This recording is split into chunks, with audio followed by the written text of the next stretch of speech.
My name is Natalie Harris. It happened about 6 months after I got married. My mom came over to our house and she cried and said, I've been diagnosed with cirrhosis. If it stays like this, it could be life-threatening.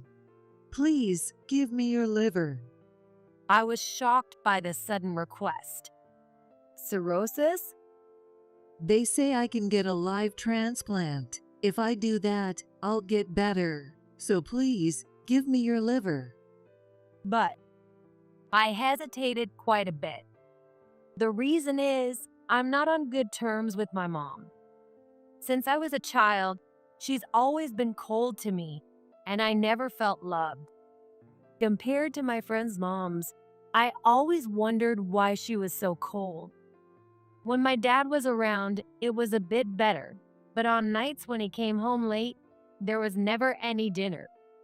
Even if I cried because I was hungry, she wouldn't make anything, and if I opened the fridge on my own, I'd get hit by her. I wanted so badly to be loved by her, so I worked hard in school. But no matter how hard I tried to get perfect scores, it was always the same. This didn't change even when I was in middle school, and by the time I got to high school, she told me to get a part-time job. But all the money I made from my job was taken by her, and I kept working just to cut down on time spent with her.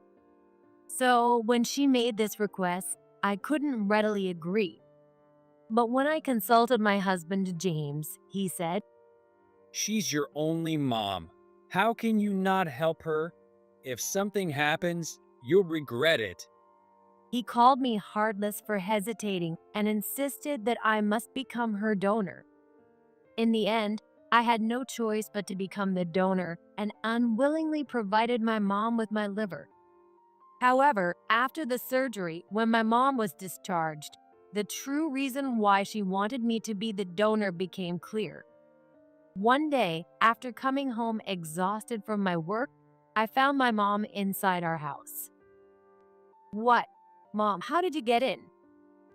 I have a spare key, so of course I can get in. You weren't supposed to have a key.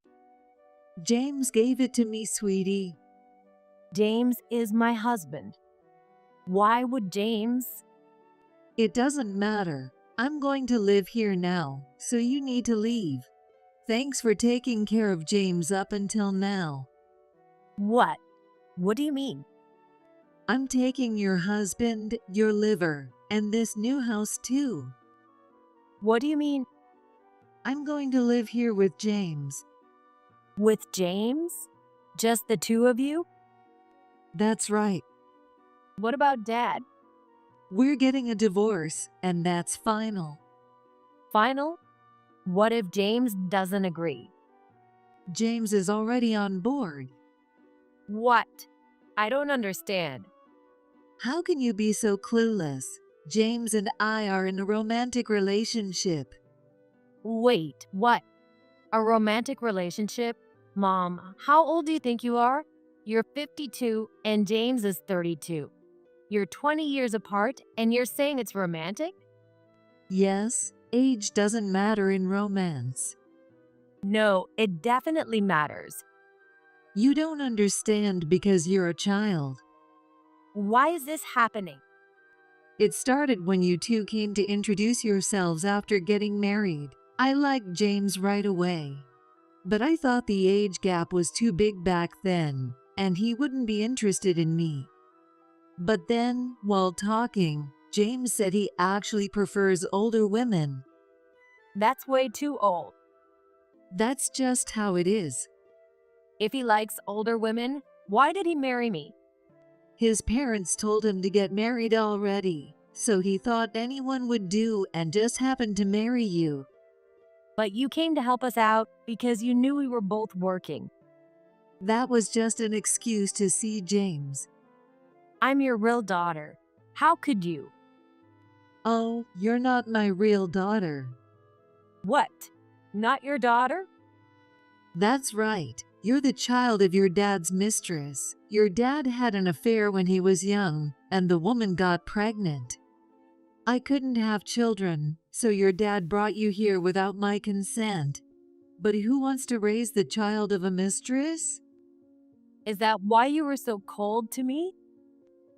Exactly. I thought I might grow to love you if I raised you, but I couldn't. What's unforgivable is unforgivable, so get a divorce. This is. You can't just tell me to get a divorce. I haven't even talked to James about it. Just then, James came home. Perfect timing. Let's ask James. Go ahead, ask him. Mom said triumphantly, clinging to James as he walked in. James happily hugged her back. What is this? Gross.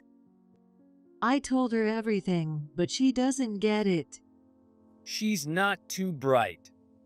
Well, finding out your husband and mom are getting married would shock anyone, right? Is that so? Whatever. I brought the divorce papers. Divorce papers. Yeah, that's right. Here's a little thank you to my lifesaver. Sign this and get out. Being handed the divorce papers was a huge shock. Despite the pain I went through to donate my liver, I was just a donor to them. Why? If it was just about a liver donor, it didn't have to be me. If she's that important to you, you should have been her donor. That's impossible. I can't let my beloved James go through that pain.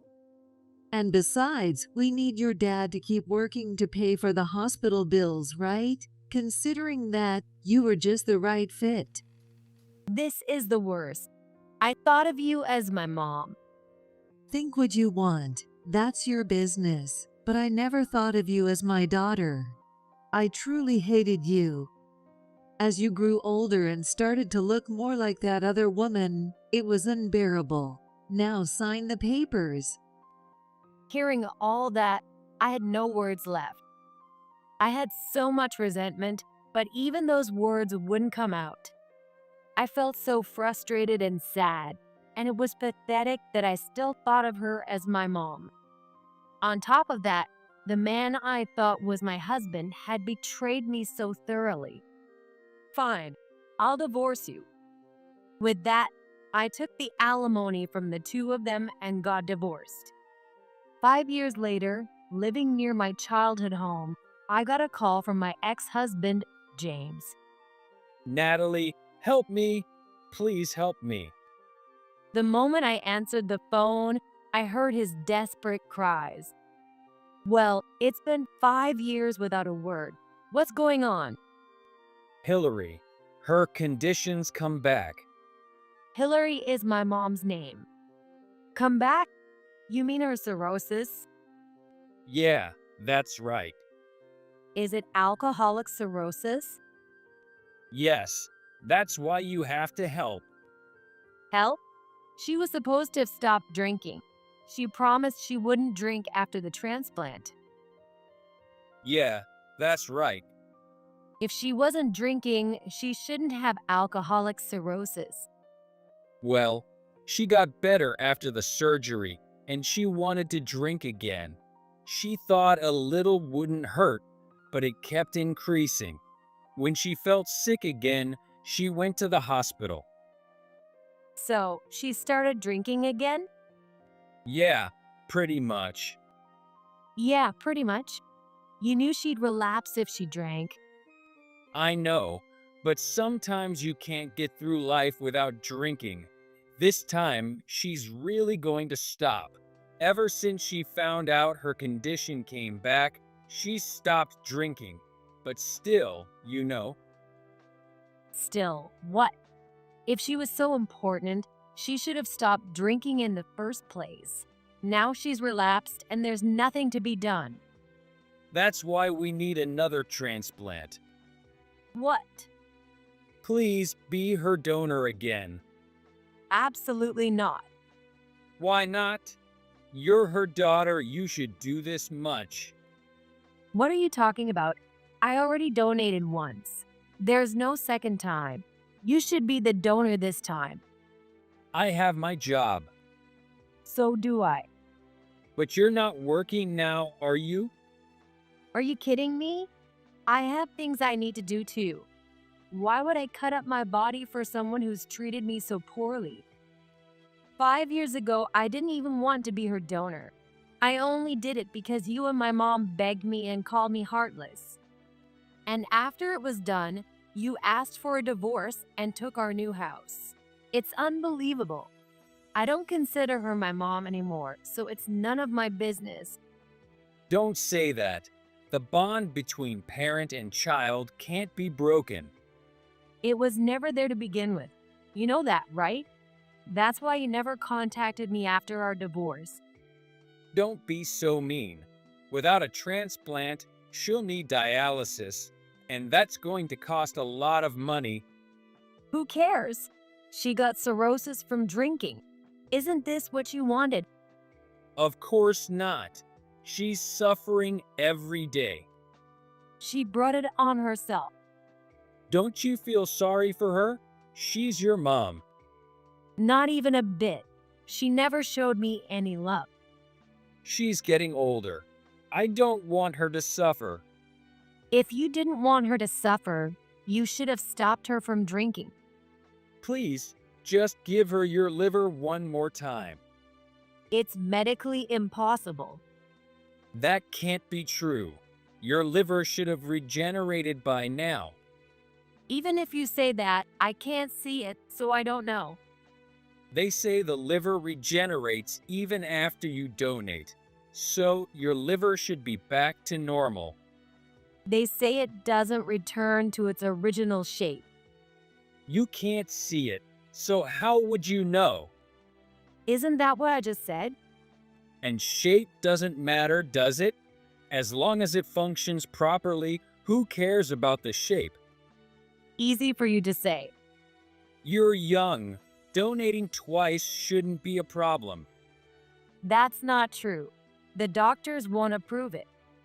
You're her daughter. It's fine. We're not even blood related. But there's an emotional bond.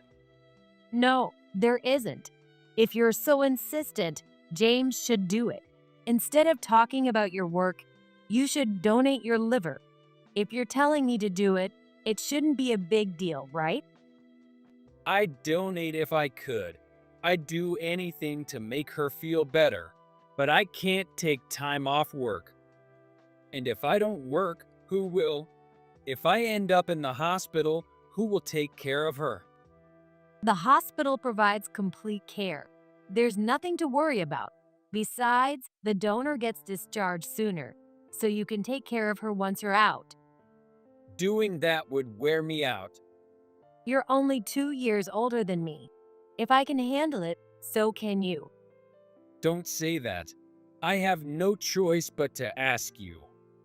No matter what you say, it's impossible. It'll be fine. The doctor said you can do it. I doubt they said that. You're young, and your family. It's okay to donate twice. Please, I'm begging you. No way, I don't trust that. I won't risk my life to help. You're really heartless. Say what you want. You're strangers to me, so I don't care what you say. Okay, but could you at least visit her? Huh? Why? She wants to see you. She hates me, remember? She couldn't love me because I was someone else's child. Now she wants to see me? I don't believe it. She really does care about you. She's been talking about you nonstop for the past 5 years. Do you even know what kind of childhood I had? Being thrown outside in the cold winter without my jacket, not being fed when I was hungry, getting yelled at for no reason. It was terrible. Even so, I thought of her as my mom and endured it, thinking it was my fault. But all of that wasn't my fault. It was just because I was the child of a mistress. What did I do wrong? I didn't know, but she regrets it. She says she feels bad for making you suffer and regrets it every day. She says she was too young to understand your feelings and cries about it. wishing she could do it all over again. No way. It's true. She really loves you as a mother. You can't just sever a 30-year parent-child bond overnight. She says she was harsh because she took me away, and she wanted you to hate her to make it easier on you. That's how kind she is. How can someone so kind steal her daughter's husband? That's why she wants to see you. Please understand her feelings. This sounds so fake. If she's so kind and okay with being hated, would she act like this? It's strange. Donating twice could destroy my body. How can someone who truly cares about me ask that? It's because she's not the one asking.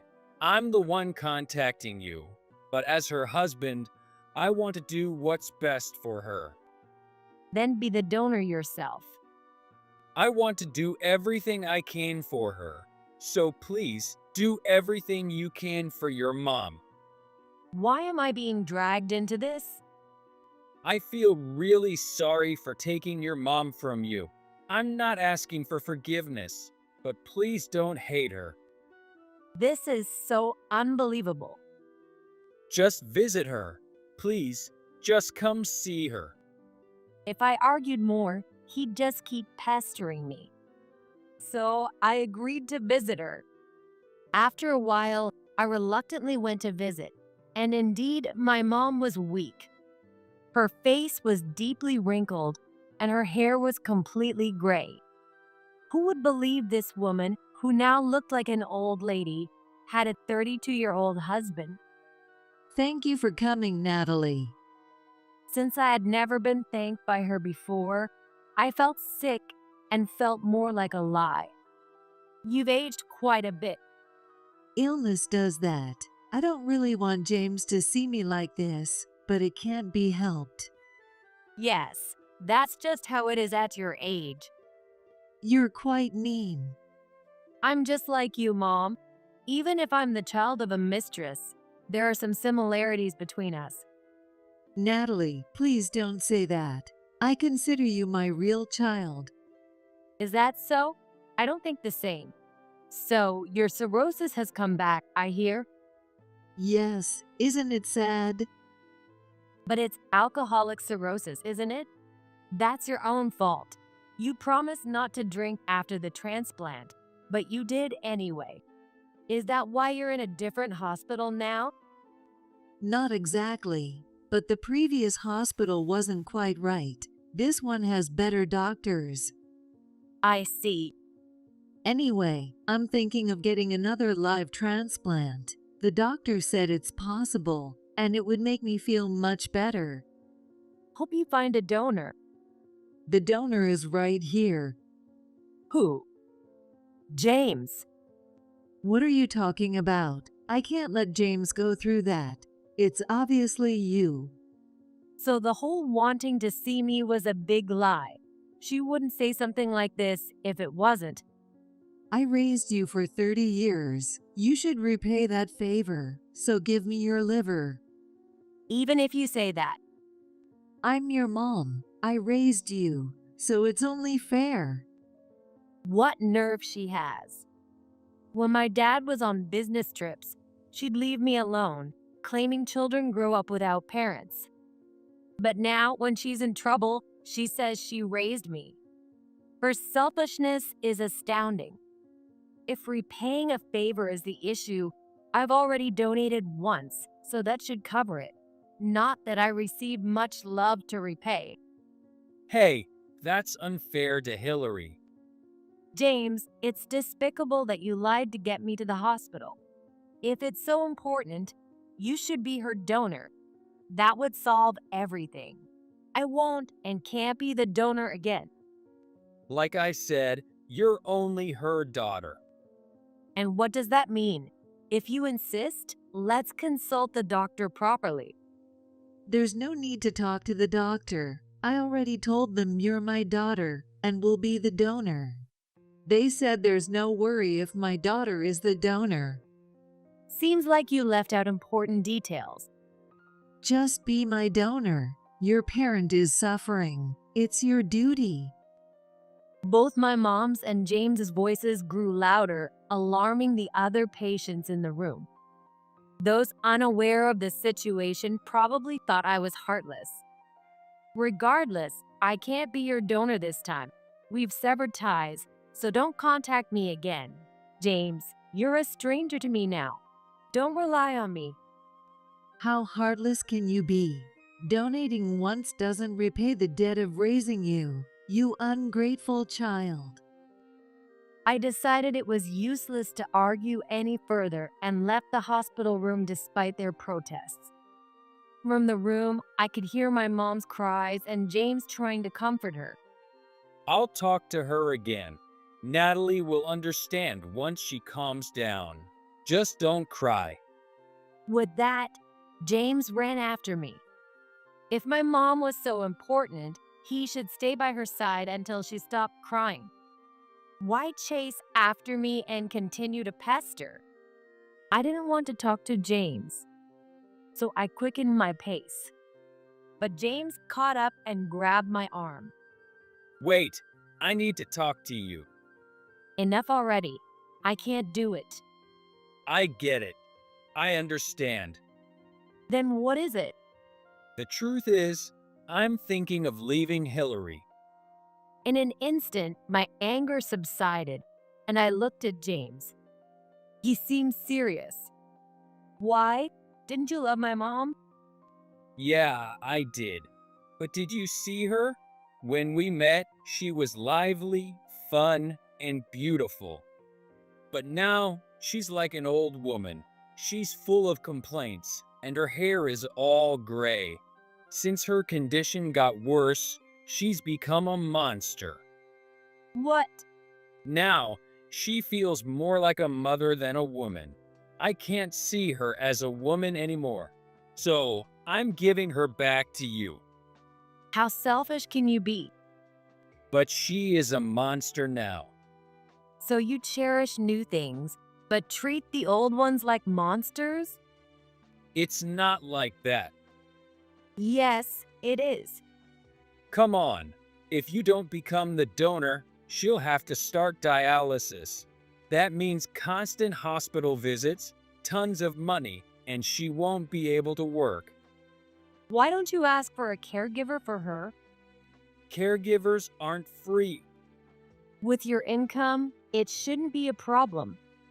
Well, I've been dependent on her for the last 5 years, and I quit my job. You quit? You said you were working. Well, yeah. No matter how you say it, you quit. Why? I wanted to become a singer. When I told Hillary, she said I was good and could make it. So, I thought I wouldn't have to give up my dream. So, I quit my job and started singing. Wow. Did my mom ever actually listen to this guy sing? I've gone to karaoke with him a few times, and he's never been good. In fact, I wondered how someone could be that off-key. A singer, huh? Are you getting any recognition? Yeah, I have subscribers. He pulled out his phone to show me some videos, but his subscriber count was barely in double digits.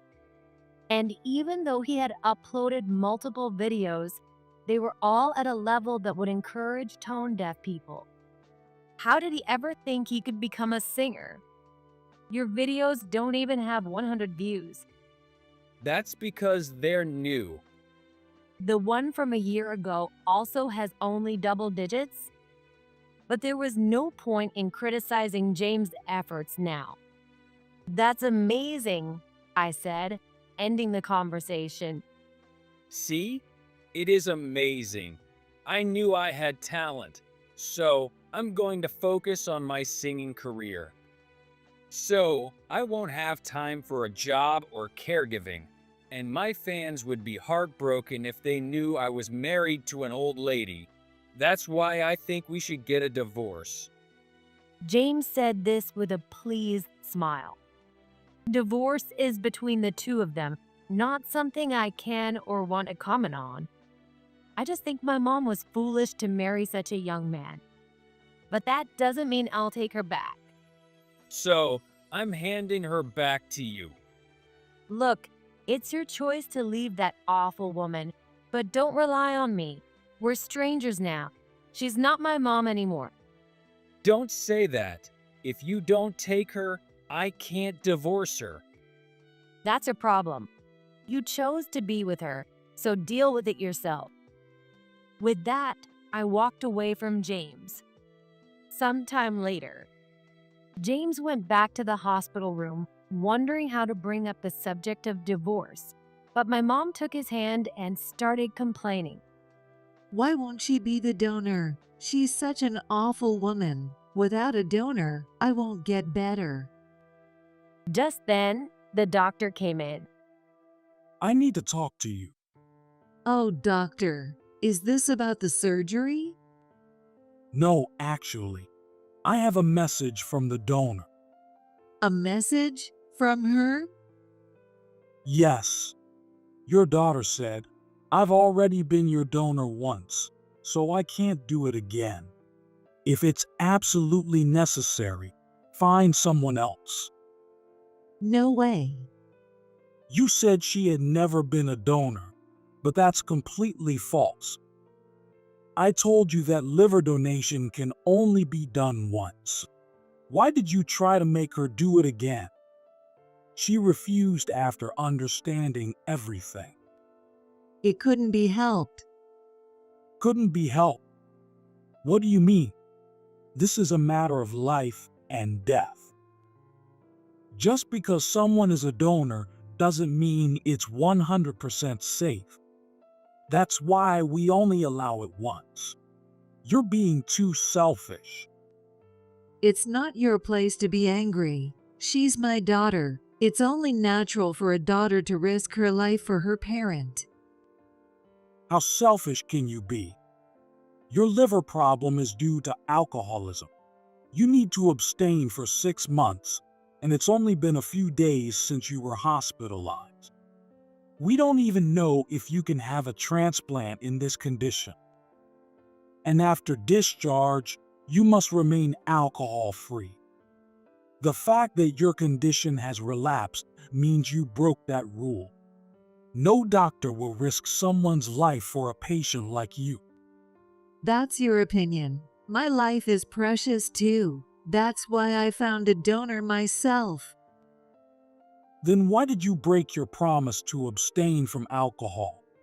You brought this on yourself, and now you expect your daughter to fix it? I raised her. She owes me. If she's your child, why didn't you love her when she was young? Despite everything, she still became your donor, and you took her husband and her home. That's too cruel. What? How do you know that? It's not your business. This is a family matter. You're just a doctor. Just do the surgery. I couldn't stay silent after hearing everything. I felt too sorry for her. But you're right, it's not my place to interfere. Exactly. Mind your own business. And I was asked to give you this. What now? Your husband wants a divorce. He said to give you the same present your daughter received when she got divorced. What? What do you mean, James? I'm sorry. I can't do this anymore. You've got to be kidding. I've supported you all this time, and now you want a divorce without a donor and with dialysis costs coming up. I want to focus on my singing career. What does that even mean? I can't handle hospital visits alone. I won't let you leave. I've supported you all this time. Now it's your turn to support me. With a furious expression, my mom started yelling at James. James, looking exhausted, clutched the divorce papers and shouted that he wanted to leave. The doctor, having had enough of their bickering, left the room and met me outside the door. With a smile, he put his arm around my shoulder and said cheerfully, Natalie, Did you get your revenge? Yes, thank you. Afterward, my mom, who swore she would never get a divorce, started yelling every day. James tried to calm her down, saying they wouldn't get a divorce, but he desperately wanted one. Exhausted, he cheated on her while she was in the hospital and brought a woman into their home. When my mom got discharged, she noticed changes in the house and found out James was cheating. She confronted the woman, insisting on breaking up because she wouldn't divorce him. James had lied to the woman, saying he lived with his mom, so she didn't know he was married. The deceived mistress demanded compensation from James. Burdened by high medical bills and alimony, James realized he had to work to survive, so he took a part-time job while caring for my mom. However, that wasn't enough to make ends meet, so he borrowed money from a loan company.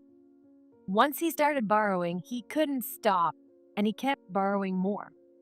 The debt piled up, becoming enormous, and my mom found out.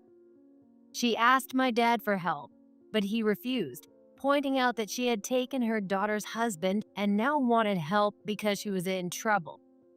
Then she asked me for help, but of course I didn't assist her. Eventually, my mom realized she couldn't receive welfare with James, who was of working age, living with her, so they divorced. Now, she lives alone in loneliness. As for James, he gave up on his singing career, burdened by his debt, and now scrapes by with day labor jobs. Recently, he went to the hospital because he wasn't feeling well, and it turns out he has cancer. As for me, I'm happily living my life with my husband, who is a doctor. In a way, I should thank my mom because leaving that man led to my current happiness. Don't act like you're my mom just because you failed med school. Get out of here. You're a disgrace. She wasn't always this cruel. Since starting middle school, Amy has been going down a troubling path. Sure, it's great that she's focused on her studies and improving her grades. It's just like Amy to want to be the best at everything. But that doesn't give her the right to say whatever she wants. Even between parents and children, there are lines you shouldn't cross. It's as if she thinks it's okay to hurt people to get what she wants. I decided it was time to confront her. Well, I'm not your real mom anyway. I had reached my limit, so I decided to tell Amy the truth. Then Amy was stunned. What? Amy might be confused, but she needs to know the truth. She seems blinded by money and fame, ignoring what's truly important. I hope she'd change her ways, but maybe that's no longer possible. People who can't understand others' feelings will never truly succeed. Amy needs to think about what she's done and realize it's too late to regret it now. I'm Kate, 38 years old this year. I live with my husband and daughter, and I work at the local city office during the day. I've been working since I graduated high school, so I've been at this job for 20 years now. I'd say I'm fairly experienced at this point, but it turns out it suits me quite well. I never planned on working at the city office. Originally, I had no interest in this job. To explain why I've been a public servant for 20 years, I need to start with my family. I grew up in a family of 4 with my dad, mom, and older sister, Annie. Annie was always a top student and decided to take on the challenge of applying to one of the most prestigious departments, med school. She got in on her first try, but med school is incredibly expensive. There were extra costs for experiments, materials, and living expenses, on top of the usual tuition fees. And no matter how much money we had, it was never enough. Despite their modest income, our parents managed to support her dream. Even as a high schooler, I could see the strain it put on them. But Annie changed dramatically after moving to the big city for med school, and our family had no way of knowing. Annie, who had been dedicated to her studies throughout high school, became like a kite with its string cut, living alone in the big city. She started prioritizing fashion and socializing over studying. Every time she came home for a long break, she looked more polished. It felt strange seeing her transform so much, especially since I still lived at home even after becoming an adult. Seeing Annie, who had never been interested in fashion, become more and more stylish gave me a bad feeling. Meanwhile, I was studying hard to become a nurse. I had fond memories of a kind nurse who took care of me when I was hospitalized as a child, and I wanted to be like her. One day, when Annie was home for a visit, I confided my feelings to her. She listened to me and then laughed derisively. Oh, you want to be a nurse, Kate? Nurses are just underlings for doctors. That's a weird thing to aspire to. She waved her hand dismissively, clearly uninterested. Well, good luck with that, I guess. Her words stung, but I wasn't going to give up on my dream just because of her. I kept studying, but on the day of the entrance exam, I was too sick to perform well and ended up failing. It was a big blow, but seeing my parents struggle to support Annie, I couldn't bring myself to ask for more help. I didn't want to burden them any further. That was the one thing I wanted to avoid. Around that time, I saw a notice for a job opening at the neighboring city office and decided to give up on college and start working. I realized that becoming a nurse wasn't the only path in life. Besides, as the officials are public servants, they won't go bankrupt suddenly. Moreover, once I started working, I realized the job suited me quite well, and I found my daily work fulfilling. Even though I felt like my world had ended when I failed to get into college, I've come to see that this job suits me well. But now, I think failing to get into college might have been a blessing in disguise, as it led me to a fulfilling job I really care about. One day, when I was still living at home, I was 20 years old. It was a Friday, and as I was eating dinner, thinking about what to do over the upcoming 3-day weekend, I heard someone come in through the front door. Rushing to the entrance, I saw Annie standing there. "Oh, it's Annie. Welcome back." Then Annie came in silently, looking like she was about to cry. "What's wrong? Something must have happened." At first, Annie just kept silent, but then she began to speak in bits and pieces. According to her, she was pregnant. Come to think of it, every time she came home, she talked about the guy she was dating, but it seemed like it was a different guy each time. "So, you're pregnant with your boyfriend's child?" Yes, what should I do? "The guy you talked about last time?" And no, I broke up with him a long time ago. I don't even know.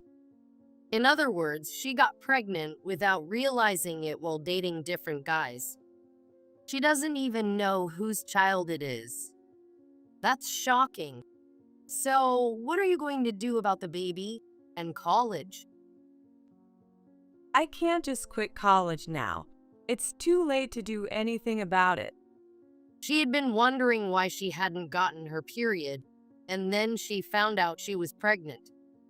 Originally careless by nature, she realized she was pregnant too late to choose any other option but to have the baby. But the baby is going to be born, right? You need to think about what to do. Please help me, Kate. Facing a desperate Annie, I thought about it. Luckily, I was already working and had some income and free time. Should I take care of the baby in place of Annie, who is busy studying to become a doctor? But I wondered if I could really handle raising a child. Hey, the baby is innocent, right? Help me out. Indeed, the baby is innocent, and I can't let Annie's dream of becoming a doctor be crushed now. Since I wanted to go into medicine but couldn't, now that Annie is striving in that field, I should support her however I can. I have to become a doctor. You're a public servant and have some free time. You can help me out. While Annie's reasoning was infuriating, I couldn't just let the child suffer. I thought it would be difficult for emotionally immature Annie to raise a child. Okay, I'll take care of the baby. But remember, you're the mother, Annie. Make sure to visit and take over when you're ready. I get it. I get it. Thanks for your help until then. The heavy atmosphere lifted, and she looked relieved all of a sudden. Even though I thought she was being selfish at that time, this was the only thing I could do. Annie named her daughter Amy and left her with me. Take good care of Amy. I'll come to check on her later. With those words, Annie never came to see Amy.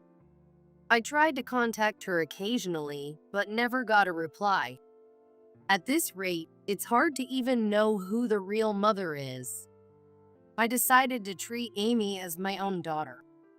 Although Amy is Annie's child, she is incredibly dear to me. I resolved to give her all the love I could for both me and Annie. When Amy was 2, I married my boyfriend at the time. He proposed, understanding that I was raising my niece as my own. His affection for Amy, as if she were his own child, was a big reason why I married him. Amy thinks of my husband as her real father. I thought I was doing my best to raise her, but there were a lot of difficult things. My husband works from morning till night and can't be involved in raising her. Naturally, I ended up handling everything on my own. I wonder if Amy feels something about her father not being around much as she started to become rebellious. It's said that girls develop quickly, but I didn't expect her rebellious phase to come this soon. We've been clashing more often, but all I want is the best for Amy. I'd do anything that benefits her. Of course, I've also continued working to cover the expenses for Amy. When Amy was in the 6th grade, she said she wanted to apply to a private school. I want to go to a private middle school. A private middle school? What brought this on all of a sudden? The uniform is really cute, and I just thought it'd be nice to wear it. Indeed, it's a private school known for its cute uniforms, but it's also very demanding academically. It's tough to get in. You'll have to study hard. Can you do it? Sure, I'll work hard. She studied hard despite struggling and passed. Congratulations, Amy. You did it. I'm so happy. I can't believe I passed. With her enrollment in a girls' school, Amy transformed completely. Driven by a need to keep up with her peers, she became desperate to study. Her competitive nature may have suited her for this girls' school.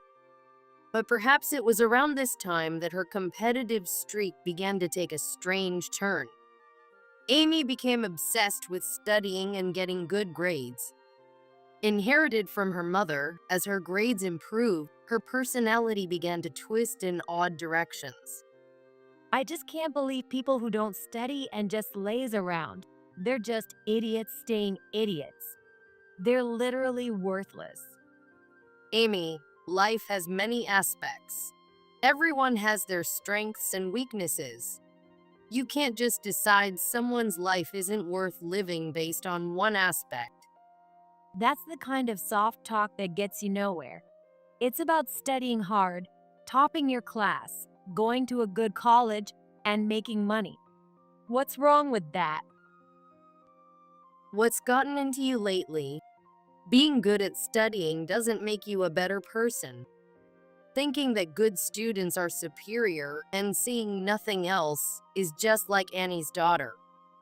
Indeed, Amy is following the same path as Annie, now aiming to take the medical school entrance exams. The real earners are doctors, right? If you have the qualifications, you won't starve. Although Amy doesn't know her mom, Annie, it seems you can't fight genetics. I supported Amy to the fullest so she could achieve her goals. From tutoring classes to exams and the considerable expense of application fees, all were for Amy's dream. However, Amy seems to take my support for granted. Moreover, if something doesn't go her way, she takes it out on me. One day, while at her prep school, Amy called me. Hey, Mom, can you come pick me up? What? What's going on all of a sudden? Did you forget your train pass? Amy usually takes the train to her prep school, so it was unusual for her to ask for a ride. No, it's just starting to drizzle. A drizzle? Oh, right. There's a fold-up umbrella in your bag. Then, I could hear Amy sighing over the phone. Like, don't you even think about what if I catch a cold? You're really clueless. This is why I hate having a dumb mom. Her attitude, completely disregarding how her words might affect others, disappointed me. But Amy, I'm at work right now and I'll be home late today. It's a busy period. What? You mean you won't come pick me up even though I'm asking you to? What if I get sick because of your job? Just anyone's job? Will you take responsibility then? I could picture her blaming me over the phone. But this wasn't just about today. Whether it's her rebellious phase or she's looking down on me, her dismissive attitude continues. We once had a talk with my husband and me to address her behavior, but now it seems like it was all in vain. At some point, she started believing that having the academic ability to aim for medical school made her superior. Being fawned over at school for her academic achievement seems to be fueling her delusions. However, with exams being unpredictable, I thought it best not to provoke Amy unnecessarily, so I held my tongue.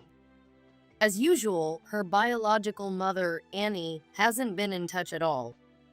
It seems she's too busy with work, ignoring all my attempts to contact her. Lately, Annie appears to be in high demand as a cosmetic surgeon on TV and in magazines. So I understand she's busy, but does that mean she doesn't care about her own daughter? In these moments, I wonder what Annie would do, but I continue to support Amy in any way I can. Perhaps Amy is just going through a difficult phase, and once this rebellious period is over, we might be able to have a pleasant conversation again. But little did I know, my hopes would soon be shattered. As the college entrance exam season approached, Amy became more irritable than ever.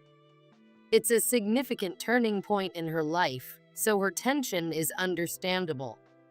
Having once failed to perform well in an exam due to illness, I don't want Amy to experience the same. I did everything I could to support her, but every time we met, she would glare at me or click her tongue in annoyance. Despite feeling frustrated, I calmed myself down, reminding myself it was all for Amy's sake. All her hard work paid off, and Amy successfully got into college. Oh, exams are finally over. Now I can start my life as a college girl. Congratulations. I always believed you would make it. Well, what else would you expect from me? However, the real problems began thereafter. Amy, perhaps too excited about becoming a college student, started to let loose a bit too much. The day after learning she passed, her lifestyle began to spiral out of control.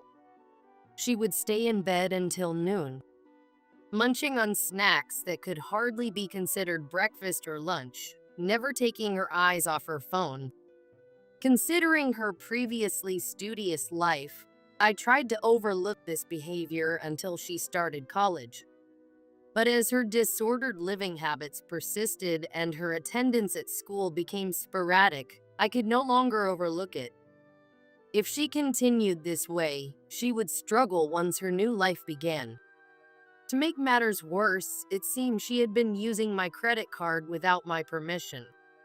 After seeing purchases I didn't recognize on last month's statement, I confronted her, and she admitted to the shopping. Look, I get that you're happy about your college acceptance, but your recent behavior is over the top. Your daily rhythm is a mess. But I passed, so now I want to enjoy the rest of my high school life as I please. Do whatever you want. That includes shopping with my credit card without asking. What?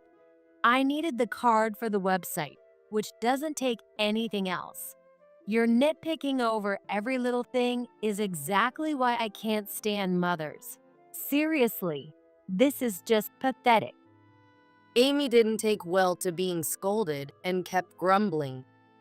I really wanted to live on my own. This came out of nowhere after she had finished her college entrance exams. Amy was supposed to commute from our home to the college she would attend starting. What? Live on your own? Why are you bringing this up all of a sudden? We're not even talking about that now. I wanted to experience college life on my own terms, but since I got into a college that's commutable from home, I can't. I thought she was happy about getting into her first choice college, but it turns out she was dissatisfied because it was within commuting distance from home. If I lived on my own, I wouldn't have to deal with all this nagging. Once Amy got upset, it was hard to get her in a good mood again. But having seen Amy's behavior all this time, I couldn't stay silent. Then Amy brought up something outrageous. Don't act like a mom when you failed to get into med school. A failure like you should just leave. What? Why? I know about it. Failed med school and clung to a job anyone could do, right? I was stunned by what Amy was saying. Frozen and unable to respond, Amy, seeing that I didn't retort, threw more words at me. I found your name on an old exam ticket that fell out of the bookshelf. You failed med school, so don't preach to me like a big shot. The exam ticket from the college I once applied to was kept as a bitter reminder and a bookmark in my bookshelf. I never imagined Amy would find it and throw it in my face. That's irrelevant right now, isn't it? Because you act all high and mighty. If you just left, I could do whatever I want. Dad hardly ever comes home anyway, so it's practically like I'm living alone. Then Amy pointed at the front door and said to me, Come on, get out of here. It's embarrassing to be seen with someone so stupid. she was a rebellious daughter in a sulk. Should I just accept that? But I had reached my limit. I couldn't believe how carelessly she was speaking, not understanding the difference between right and wrong. It's time to tell her the truth. Maybe it's natural that I don't understand your feelings. What? What are you talking about all of a sudden? Well, I'm not your biological mother. Amy looked at me, unable to hide her shock. No wonder. Until now, I had kept silent, not wanting to hurt her. But there's no reason to keep being considerate. So, I'm not really your mom. Maybe I shouldn't have bothered doing anything for you. What? Don't understand what I'm saying? What? Are you planning to give up everything now? Don't you want to support your child as a mother? I pulled out my smartphone and said to Amy, "Want to know who your biological mother is? It's Annie. You've seen her on TV, haven't you?" What? That Annie, the cosmetic surgeon known as Once in a Millennium Beauty. Yes, lately that's how she's described on TV. That woman is your biological mom. Amy looked at the smartphone in disbelief. It seemed she was looking up Annie on her phone. No, wait, why? Well, why don't you ask her that? Then, Amy started pacing around the room while holding her smartphone. But Annie lives in one of the top exclusive neighborhoods in the city, has a room just for her designer bags, and another for her beauty treatments, as said on TV. That's my real home, huh? Wait, what? You want to go live with Annie? I asked Amy. Of course, I'd rather not stay in this crummy, tiny room in a poor-looking house. A poor-looking house, huh? I'm so tired of living with such an annoying mom. I thought if you just left, I could finally live my own life. She kept glancing at her phone as she spoke. No way that Annie is my mom? Is there really such a miraculous story? Well, you're useless to me now. Amy pointed at me and laughed. Even I couldn't take it anymore. Certainly, from the public face of Annie, it's not hard to see why Amy would think that. But Annie is the kind of person who doesn't raise her own child. With a little thought, Amy could question why she wasn't raised by Annie, but she never did. She just treats me like the bad guy. I get it. You've made it clear how you feel about me. Well then, why don't you ask Annie to pay for your college? Of course, that's my plan. She's rich enough to just hand over the money for her own daughter's tuition. So you think that way. I raised you till you were an adult, but now you can go back to your real mom. I'm out of the picture, right? Then Amy looked at me with annoyance and nodded absent-mindedly. Then she answered dismissively. Oh, that's fine. I'll be glad to be rid of someone as annoying as you. I pulled out a piece of paper. Then sign here. It states you're leaving this house, will have no further contact with me, and you're relinquishing your rights to inheritance or anything else. That's fine with you, right? What? Talking all big about inheritance and stuff. As if there's anything of value anyway. You sure talk a big game. Amy casually signed the document. Here, are you happy now? I silently took the papers. As soon as she handed over the documents, Amy quickly left the house. I just go to the address you gave me, right? Finally, I can feel refreshed and even join the ranks of the wealthy. Amy left without looking back. I'll try to believe this was for the best. In fact, a significant sum of money was supposed to come my way. My recently deceased parents owned a bit of land, and I had decided to sell it, expecting to make several $1,000,000. Thinking of Amy's tuition and the upcoming expenses, I had resolved to sell the land. But since Amy voluntarily signed the papers to give it all up, it must be her decision. Aside from Amy's absence, my life hasn't changed much. However, by mid-August, I received a call from Amy. Hey, can you send me some money? What's this all about? You said you didn't need money since your real mom has plenty, right? Holding back tears, Amy pleaded over the phone. No, I might not be able to go to college. Apparently, Amy hadn't yet paid the college entrance fees and other expenses. What do you mean? You can't enroll without paying the entrance fees and other dues, right? What? You knew that? How insincere. I had heard about it on TV and in the magazines. It was common knowledge. It seems that Annie's past misdeeds were exposed in a magazine that specializes in gossip, which caused her work to drastically decrease. To make matters worse, she made a serious medical error, and her reputation as a cosmetic surgeon plummeted. On TV, they mentioned Annie made a terrible medical mistake. After such an error, I doubt anyone would trust her anymore. Aren't you taking this a bit lightly? What about my entrance fees?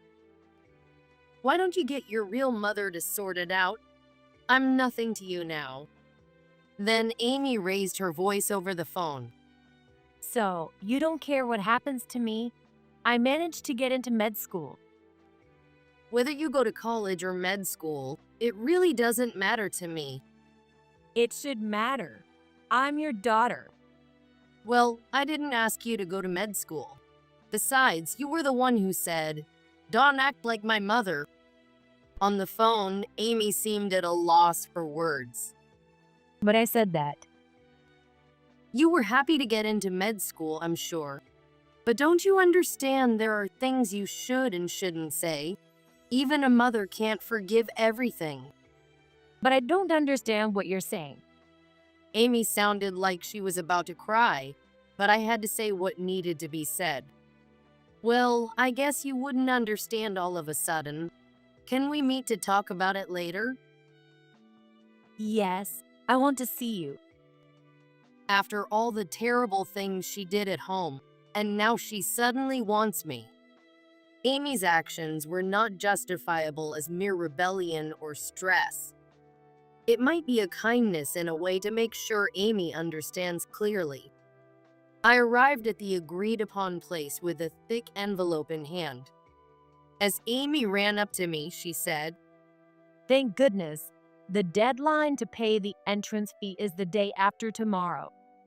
Watching Amy as usual, the first thing she asks about is money. So, the money? Amy held out her hand to me. I placed the documents I took from the envelope into her hand. What? What is this? These are the documents we agreed upon. Documents? What are you talking about? Don't you remember? You'll understand if you look at them. I pointed to the documents already signed by us that terminated our parental ties and renounced any inheritance rights. I was only ever taking care of you, not your mom, and you were the one who said, "You are not my mom." Sure, but You can't just say things that should never be said, hurt people with your words, and then expect help only when you're in trouble. That's not how it works. that's so unfair. I placed my hand reassuringly on Amy's trembling shoulder and said, "You were the one who wanted to cut ties and go live with your biological mother, renouncing everything. You need to own your words." But I just said that in the moment. And what? That makes it okay? You did nothing wrong? Yes, well, maybe a little, but I was under a lot of stress. Amy started to make excuses as if trying to justify herself. Stress from exams justifies saying things you shouldn't and hurting others? Well, I didn't think a joke would hurt anyone.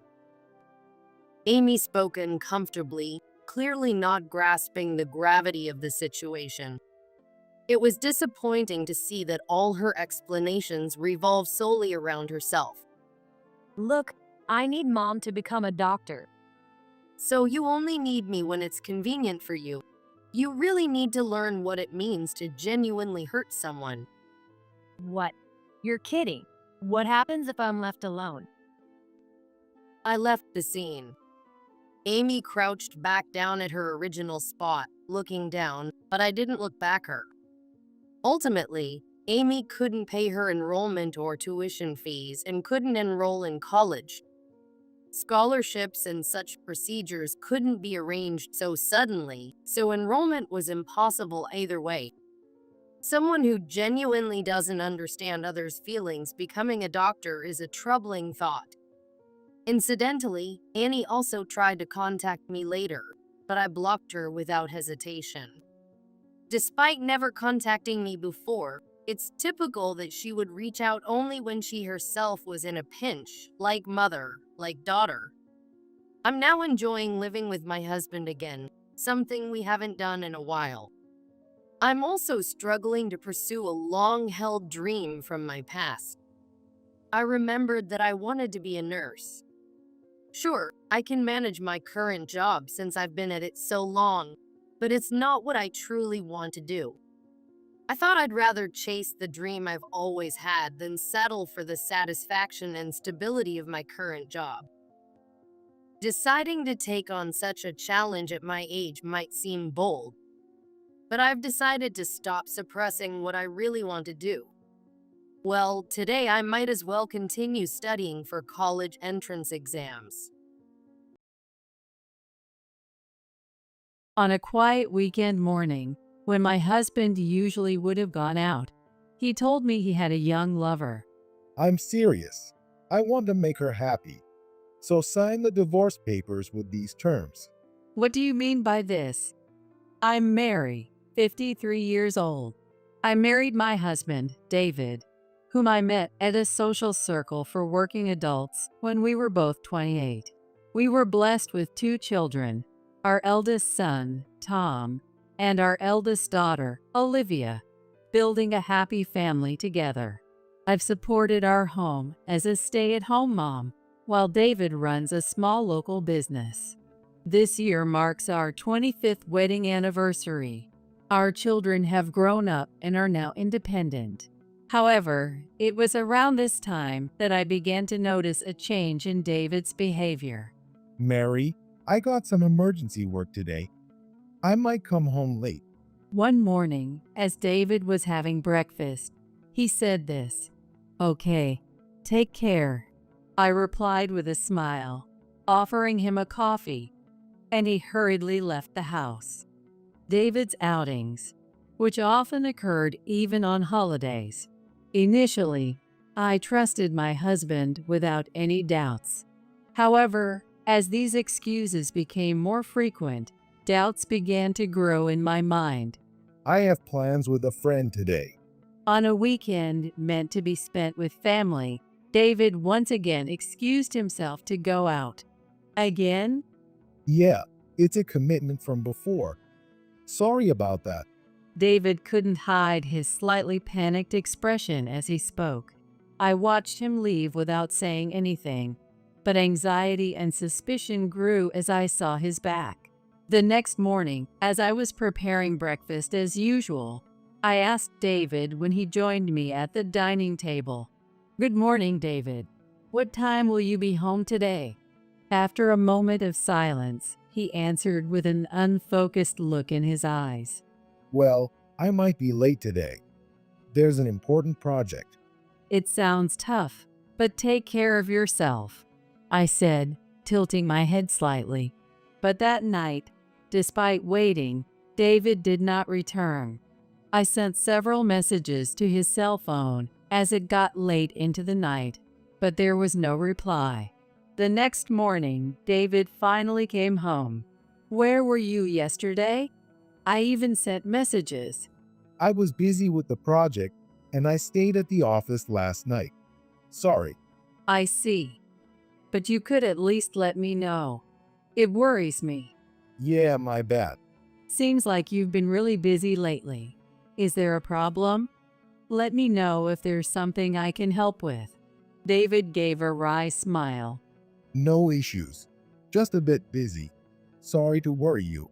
Though I smiled, I felt something was off with David's tired look and unusual responses. Deeply concerned by the drastic change in David's behavior, I chose to remain silent to keep the peace at home. However, David's outings and assertions continued to increase, and he returned home later, making conversation scarce. He might really be onto something. My suspicions only continued to grow. One day, while David was taking a shower, I happened to notice his smartphone. Normally, I wouldn't do this, but driven by an urge to find out more, I picked up the phone. On the unlocked screen, there was a message from an unknown woman named Emma. "How was today? I want to see you again."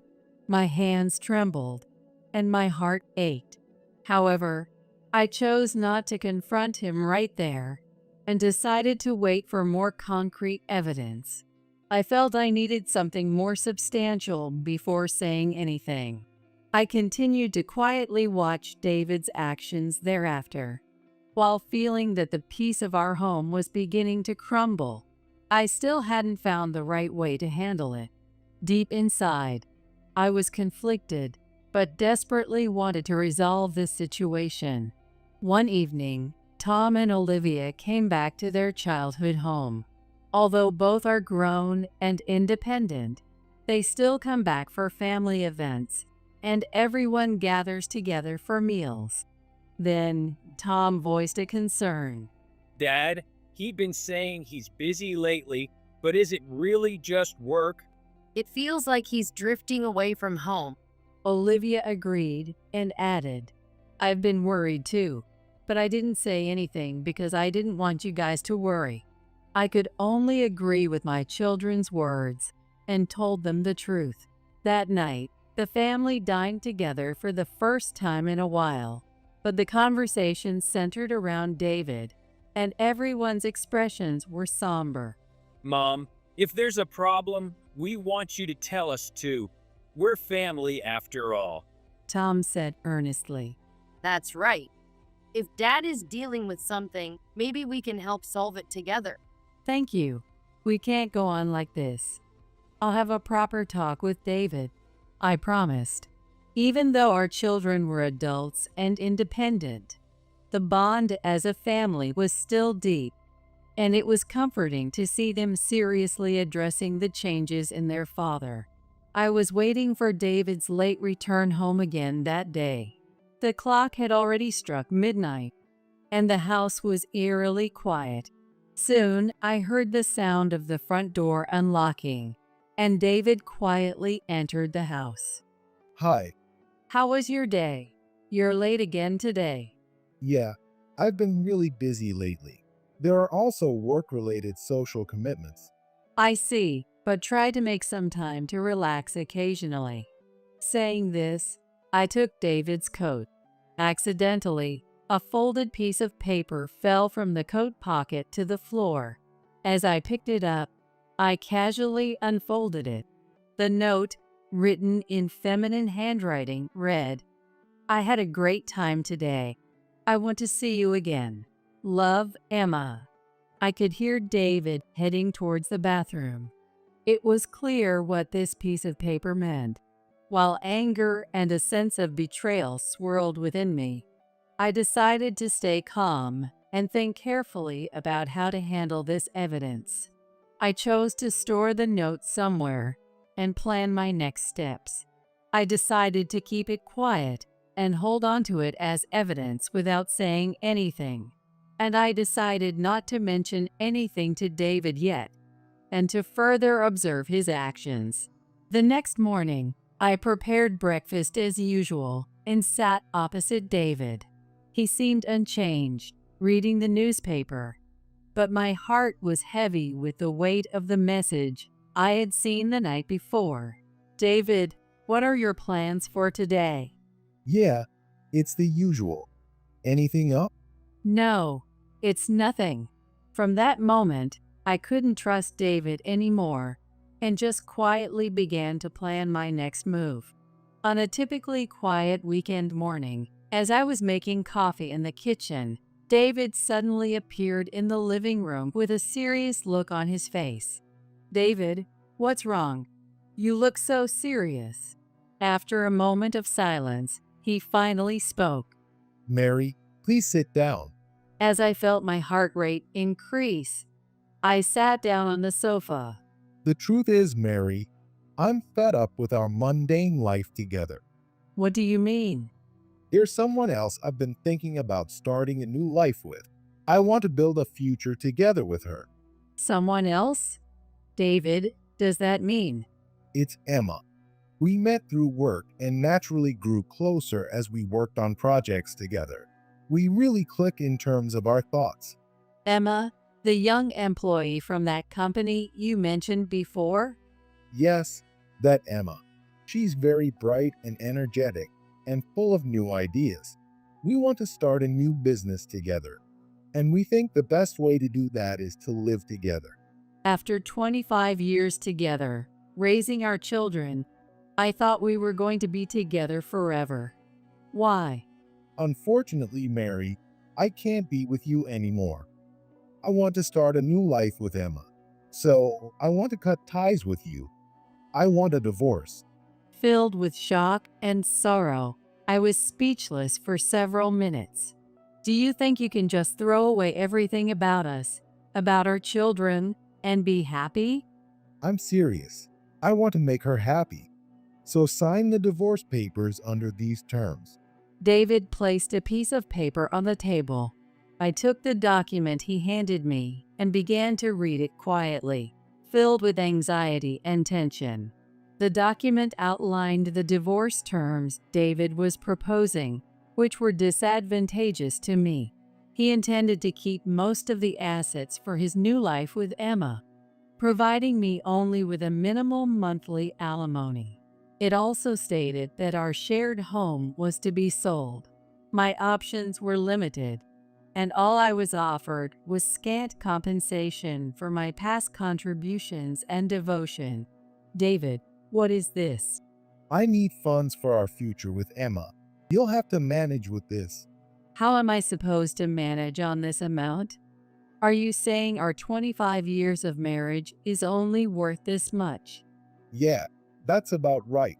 You're telling me, a homemaker all these years, to go work and fend for myself? Well, yeah, that's pretty much it. You were the one who wanted me to be a homemaker when the kids were born, to support the family.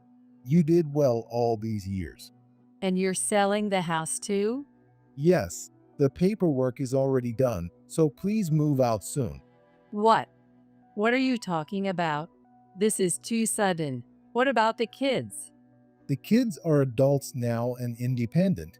They don't need us. I can't accept these terms. There's nothing I can do about that. Just accept it. I've already decided. I'm going now. Please file the divorce papers. Bye. David, wait. This can't be happening. Anger welled up inside me, and soon it turned into tears. Just when I thought the kids were independent and we could finally spend time as a couple. The next day, I took a deep breath in the home office and picked up the phone. I dialed the lawyer's number and pressed the call button amidst my nervousness. Hello, this is Mary. Well, I need some advice. A calm voice from the lawyer came through on the other end. Yes, Mary. What can I do for you? My husband. He's involved with another woman, and I'm considering a divorce, but he's pushing very unfair terms on me. Understood. Let's first get a clear understanding of the facts. Evidence will be crucial here. Then, I went to the city office to submit the divorce papers. 25 years, gone just like that.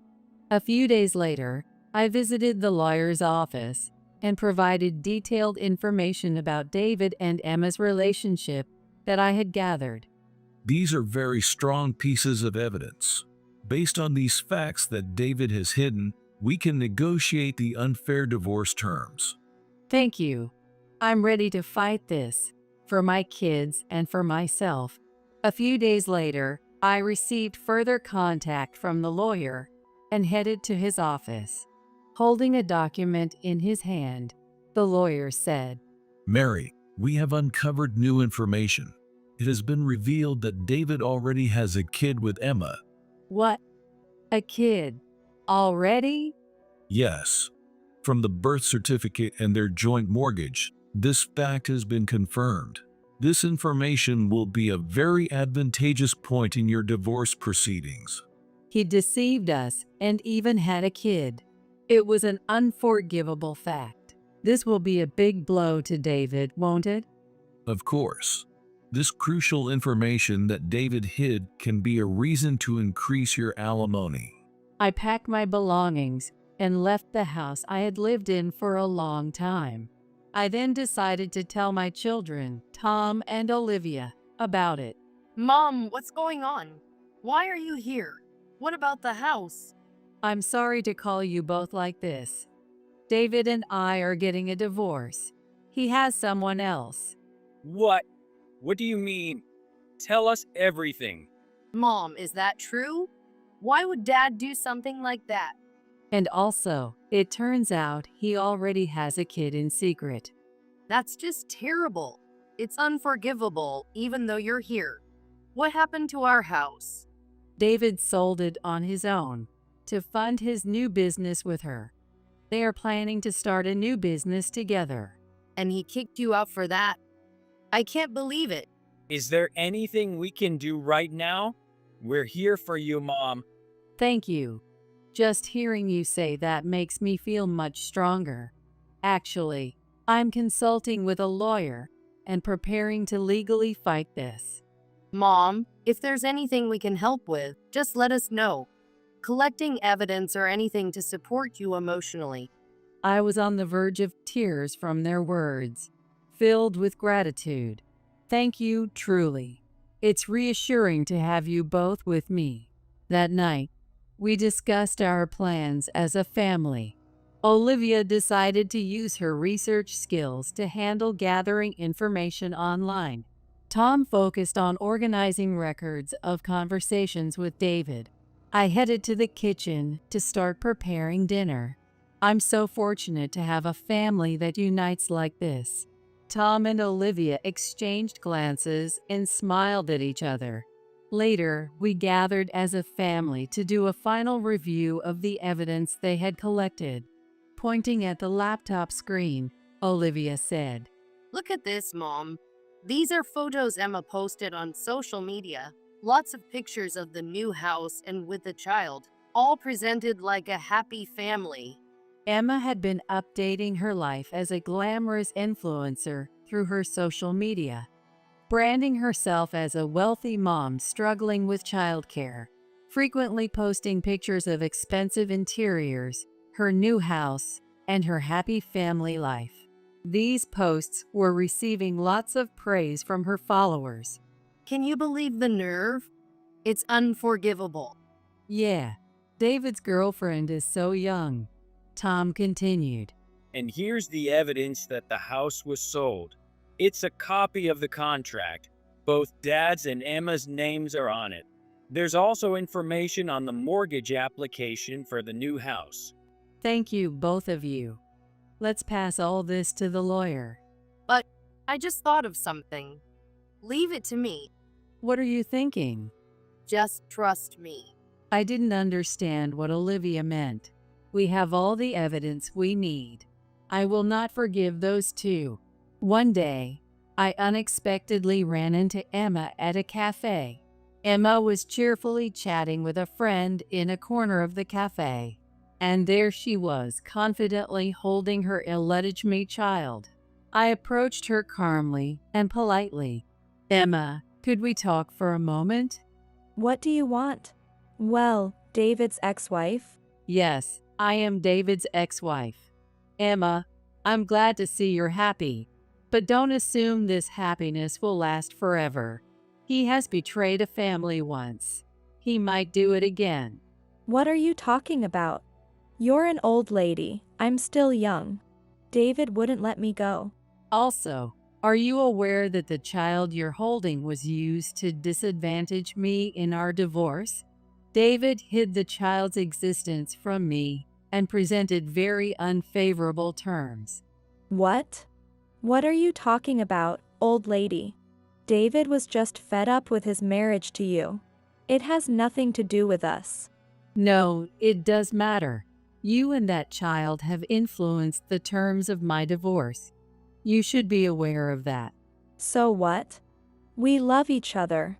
Whatever a person from the past like you says doesn't matter to us.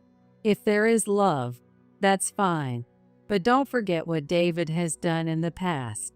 There was love between us two, but in the end, I was betrayed. And not just me. You and that child might be treated the same way in the future. That's just your sour grapes. It's pointless to target us. But remember, you two will never find happiness. With those words, I left the cafe. That old lady is so annoying. I heard Emma's voice, but I didn't care. Those two will surely suffer from now on. We sat at the negotiation table, accompanied by our lawyer. in a tense atmosphere. The air was thick with tension. David confidently stepped forward and began speaking with arrogance. As you can see, I'm moving forward to build a new family. Mary, I'll provide you with the bare minimum for living expenses. That should be enough. My new family needs more money. David, I've been by your side supporting our family for 25 years. You've seen the children grow. Are you trying to settle all that just with some amount of money? Do you think that's fair? Tom stepped forward, confronting David. Dad, do you really think this is okay? Betraying your family just so you can be happy? Olivia joined forcefully. Dad, are you really okay with destroying everything you've built up to now and just walking away unscathed? We can't just overlook what you're doing. David couldn't hide his irritation. I'm just pursuing my own happiness. Is there a problem with that? The problem is that you're pursuing your happiness by ignoring ours, and in the process, you've hurt and used us. We stand with Mom. Everyone should know how cruel you've been. Here's all the evidence. Dad, your selfish plans are all documented here. If this goes public, you'll lose your social standing and everything. As Tom and Olivia laid out the evidence on the table, David maintained his self-justifying demeanor. Go ahead and try. I haven't done anything wrong.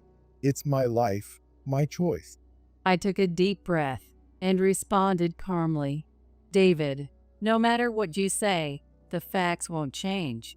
The evidence we have is enough to expose your actions to the public. David flinched for a moment, but quickly regained his composure and spoke more arrogantly. Don't joke with me. I've always carved my own path. Do you think you can stop me now? The discussion was far from being resolved. From now on, we will communicate through the lawyer here, so there won't be any need for us to meet again. Lawyer, please take it from here. Yes, I will ensure a legitimate claim for alimony, so please rest assured. I can't deal with this. With those words, David stormed out. What a selfish person. I felt sad to think I had spent 25 years with someone like that. The next day, Olivia took action. She decided to leave a comment on Emma's latest post.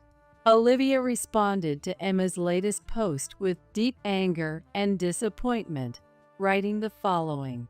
Emma, your posts always depict a perfect family life.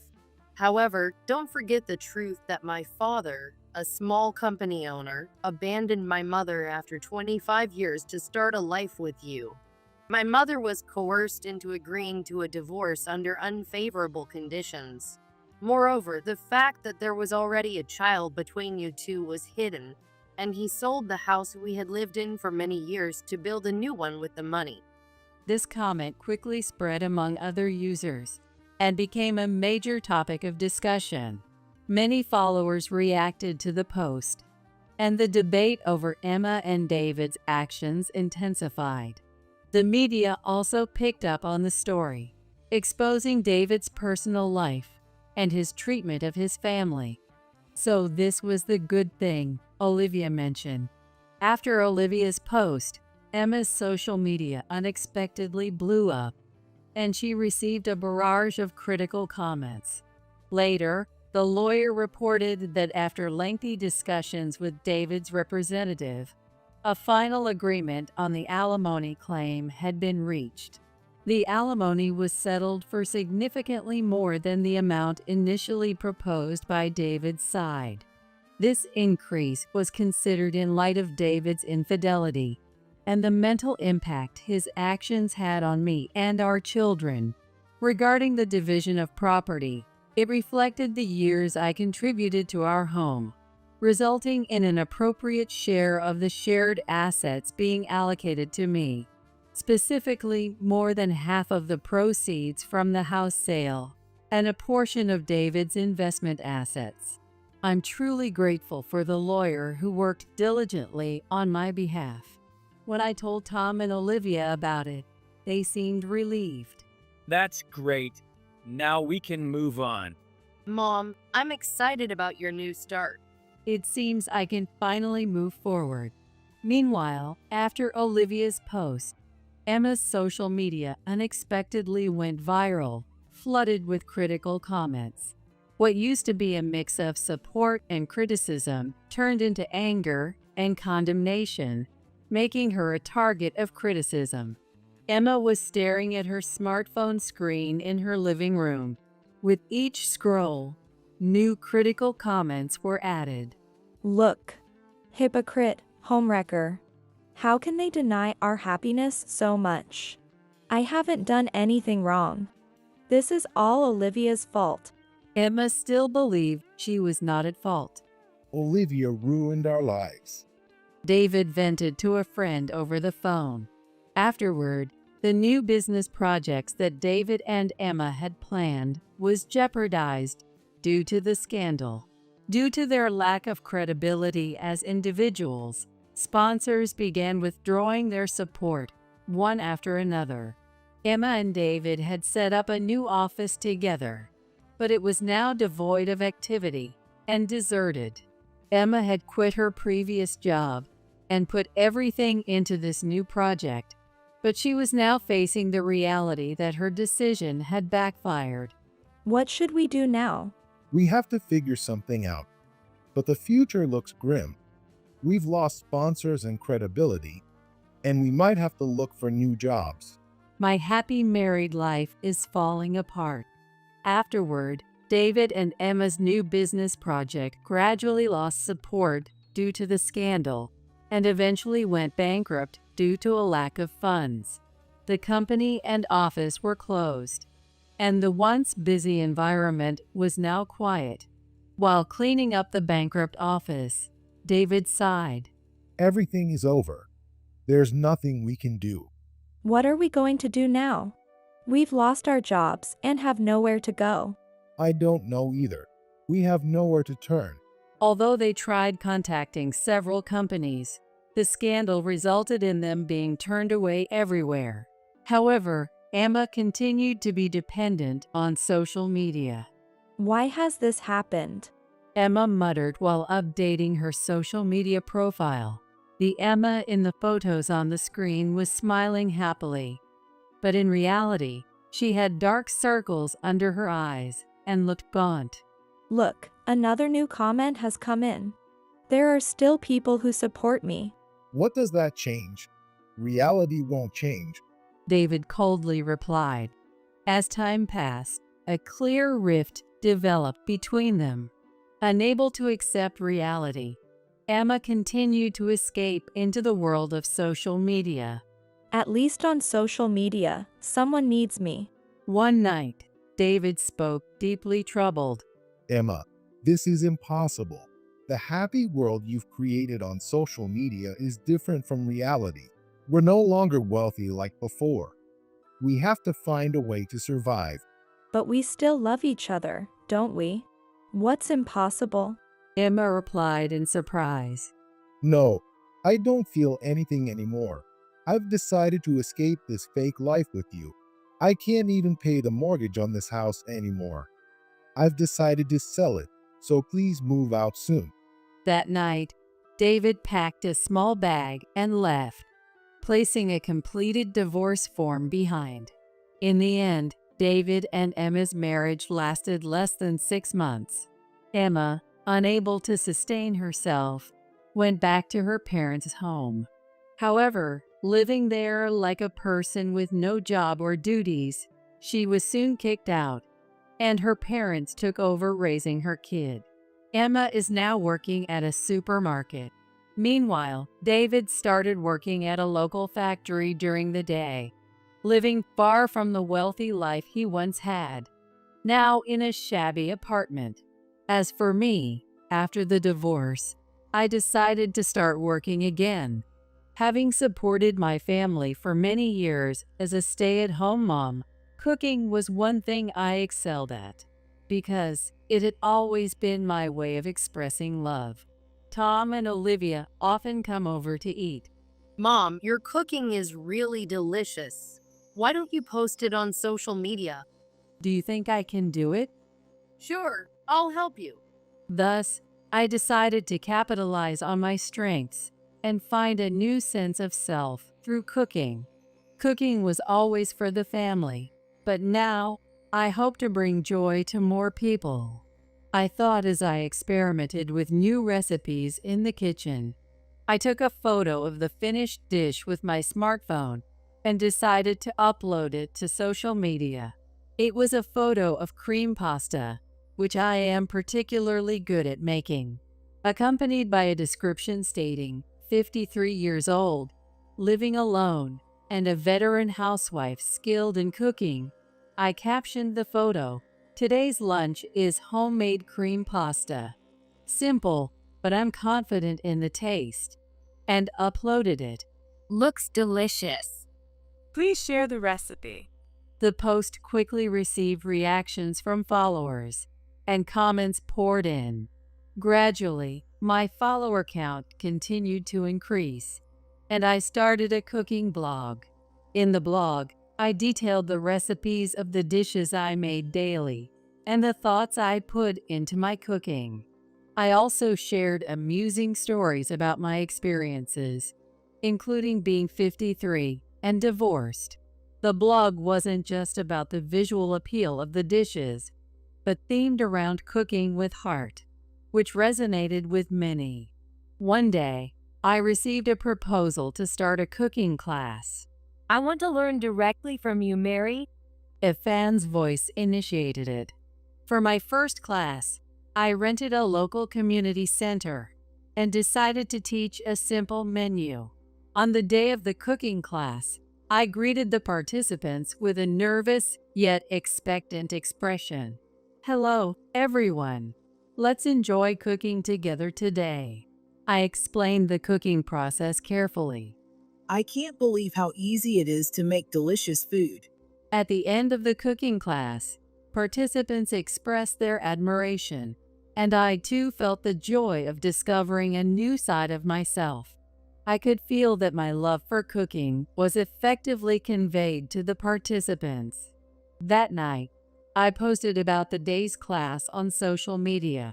Today's cooking class was supported by so many wonderful people, and I'm filled with gratitude. I hope to continue delivering joy through delicious meals.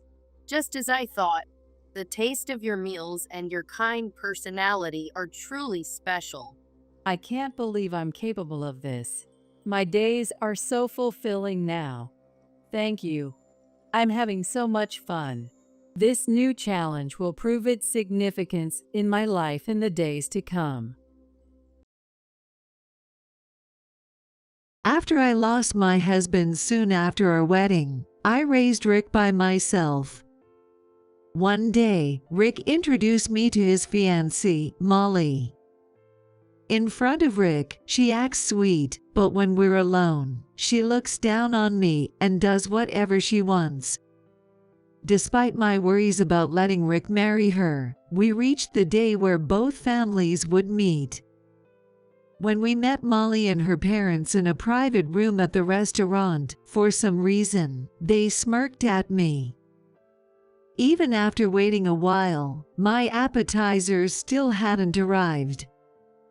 Molly's mother said to me, "You don't get one.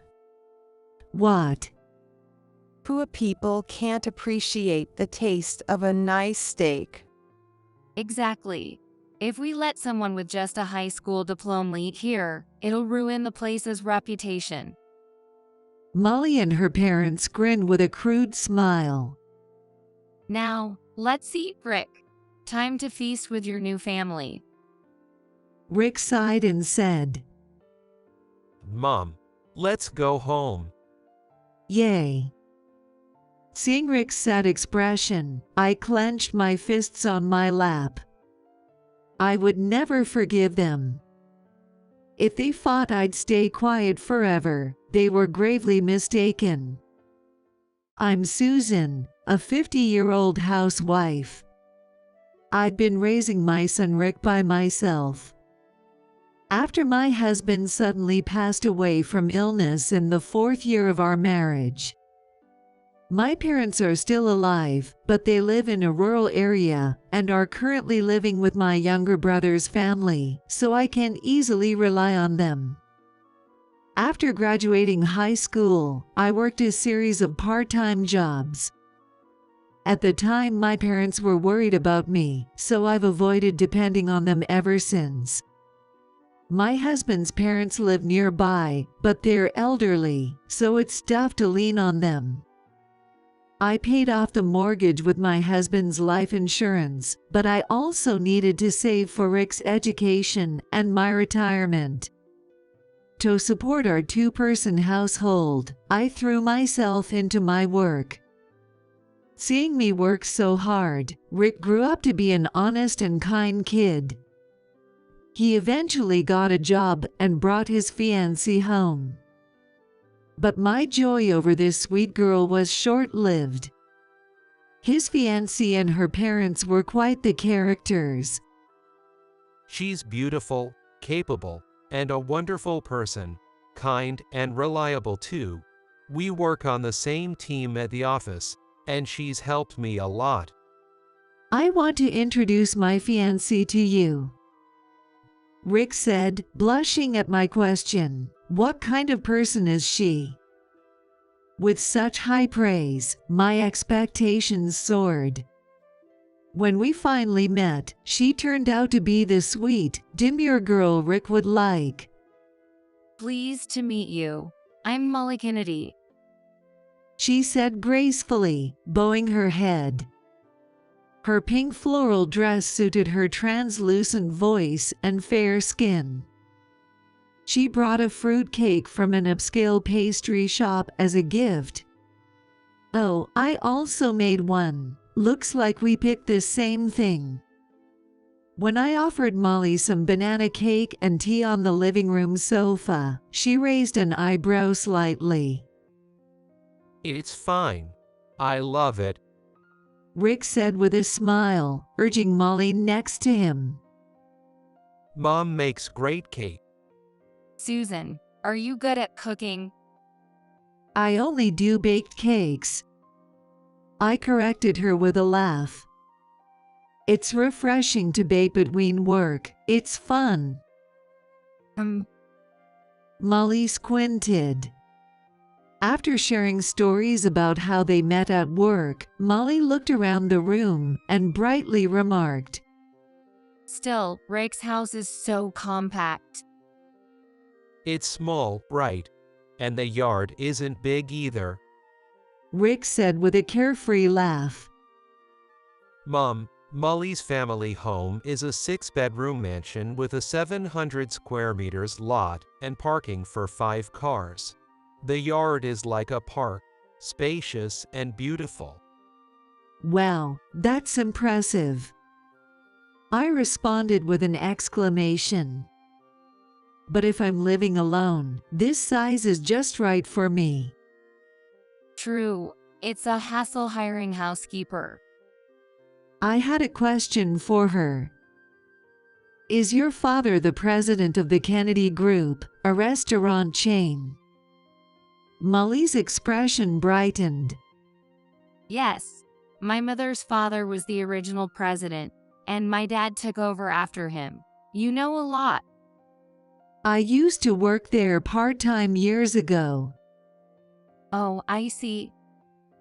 Molly gave a knowing smile. You're the daughter of a company president, Molly. Oh no, it's not such a big deal. She demurred, waving her hand modestly. I went to the same prestigious girls' school as my mom, from middle school to college. So when I joined the workforce, I had a hard time getting used to men. Molly's shy smile and gentle speech exuded elegance. She had that vibe of being a well-bred young lady. Does that mean they expect Rick to join their family? While I was pondering that, Rick's phone rang. After checking the caller, he apologized and picked up. Sorry, but I'm in the middle of a family meeting, talking about work. What? Rick's face went pale. I see, okay, I'll be right there. He hung up and apologized to us. Sorry, it looks like a coworker messed up a deal. Molly, I'll stop by the office and then come right back, so can you wait here? Molly was momentarily taken aback, but quickly put on a smile. Got it. Don't worry about me. Thanks. I'll be back soon, Mom. With his work bag in hand, Rick left the house, leaving Molly and me to share a vague smile. Spending time alone with someone I just met was awkward, especially given our roles as future mother-in-law and daughter-in-law. As I stood there unsure, Molly stood up, picked up the tray of tea and cake. Where do you throw away food scraps? The trash can is in the corner of the kitchen. Ignoring my puzzled expression, she hurried to the kitchen. Growing suspicious, I followed her only to see her toss my homemade cake into the trash. Molly emptied the tea into the sink and clattered the empty dishes onto the countertop. When I was taken aback, she said in a cold voice like a different person, This disgusting stuff makes me sick. Homemade cake is revolting. She glanced at the tea packages through the glass cupboard door and sneered. Unlike you commoners, I only drink the kind of tea served to the British royal family. This cramped house is already suffocating, and with this kind of food, I could vomit. Leaving me standing in the kitchen, she stormed back to the living room. I followed her, still shocked, and saw her snapping photos of my home's interior with her phone and sending them to her parents. See, my mom and dad are laughing too. Look. She showed me her phone, and I couldn't believe my eyes at the messages. The taste of this commoner's home is hilarious. People actually live in a house that small. Amazing. Can I take a picture of the garden? Must be easy to maintain since you don't need a gardener. I'm so jealous. Until Rick returned home later, Molly continued to ridicule our way of life. I realized she despised me, looking down on me for being common. Despite her mockery of my home, she genuinely seemed to want to marry Rick, often asking me questions. I want to buy Rick a watch as his birthday gift. Does he have a preferred brand? What foods does Rick dislike? We're going out for a picnic this weekend. Though I was appalled by her nerve, I answered her kindly each time, not wanting to create tension between her and Rick. One day, Molly called me. Rick's been asked to organize his high school reunion. He wanted to check his yearbook at your place, but he just got a sudden business trip, so I'll come to get it for him. Dreading her visit, I reluctantly agreed.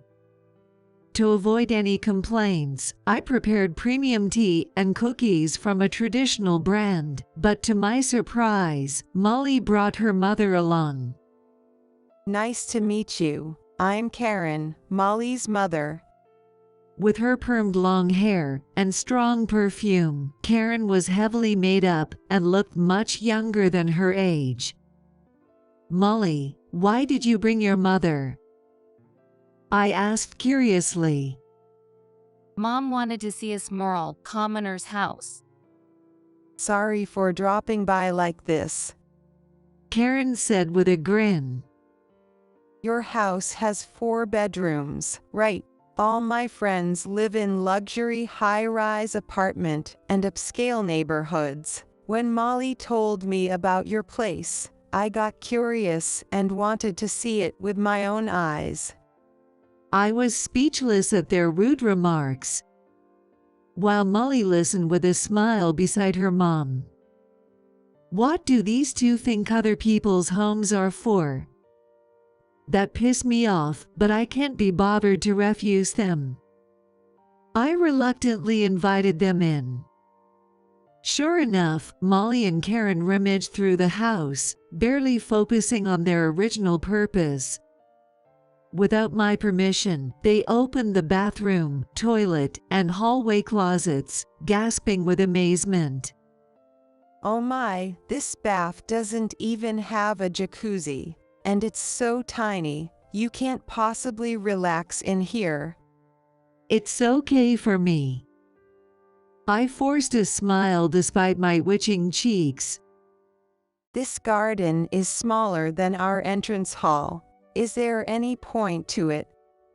If it's too big, it's hard to manage. Oh, you can't afford a gardener, right? Then it can't be helped. After criticizing my house from every angle, Molly and Karen sat in the living room, enjoying tea and cookies while chatting. I was horrified thinking Rick grew up in a dump, but it's better than I expected. Really? But isn't it still cramped? Karen chided Molly's protests.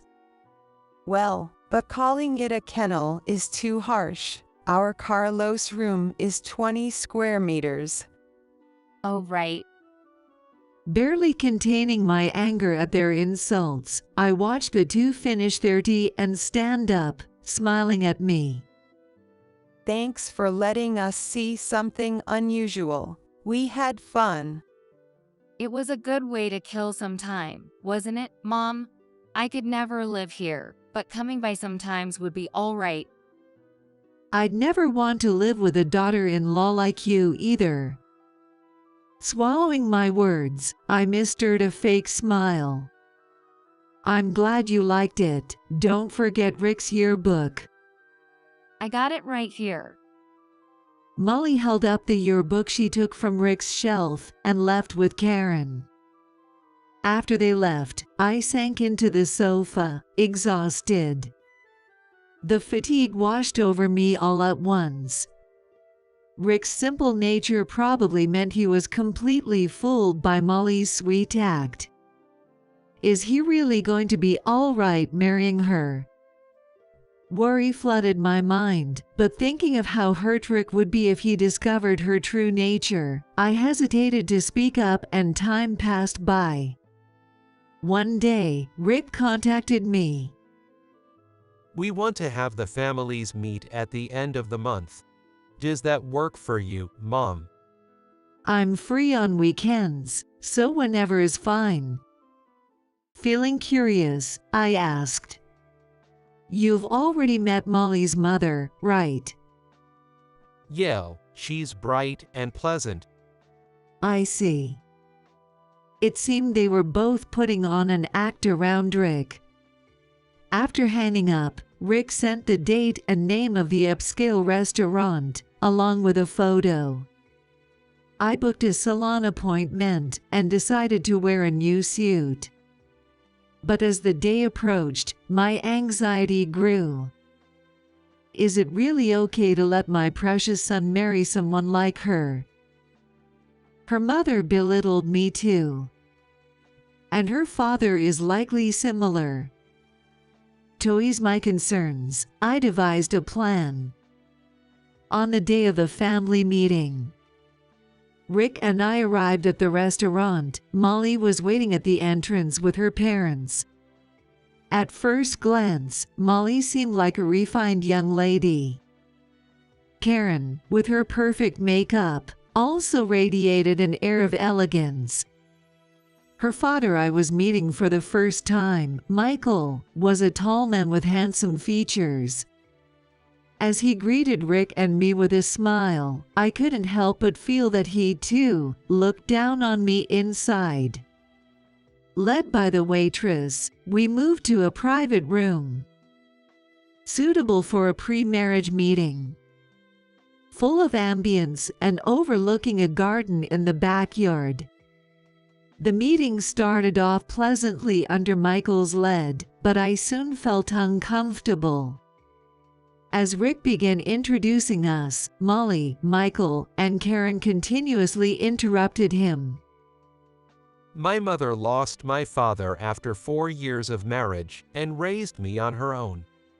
Such a boring story. Who cares? Look at this instead, Mom. Molly interrupted, flaunting her engagement ring to Karen and Michael. They both burst into excitement. No, that's the designer brand Molly loves for her engagement ring. Molly is so loved. Michael, crossing his arms, bragged as if it was his own achievement. I heard Rick was a rising star when I did business with his company. He's a senior manager at such a young age, isn't he? I'm proud of him. Oh, it was just that a recent project went well, and that was thanks to the advice I got from my mom. As Rick modestly deflected, Karen leaned in. Among all the young employees at headquarters, he stands out a head above the rest, doesn't he? Straight on the elite track. Molly, you've snagged a good one. Right? Graduated straight from that prestigious university. Rick is definitely a match for me, a president's daughter. Michael, laughing heartily, slung an arm around a bewildered Rick. I could leave my legacy to a man like you. How about becoming my family? Rick Kennedy, that sounds cool. Much better than Rick Murphy. It's several times more appealing. It's like he's my own son. I've always wanted a handsome and competent son. I'm so pleased. Molly and her parents were getting excited as if I wasn't even there. Is there any point in me being here? Then, the food arrived. I was briefly relieved that I was a little distracted. But it was short-lived. The appetizers were served only in front of Molly, her parents, and Rick.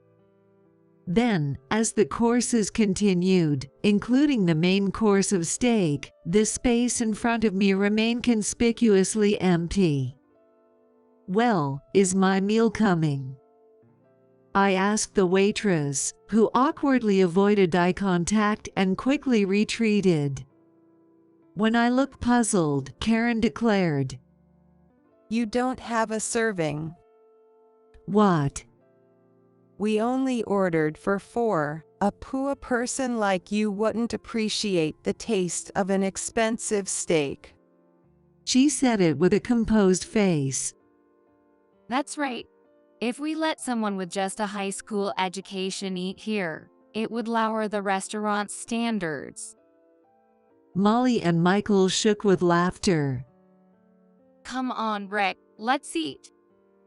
It's a feast with your new family.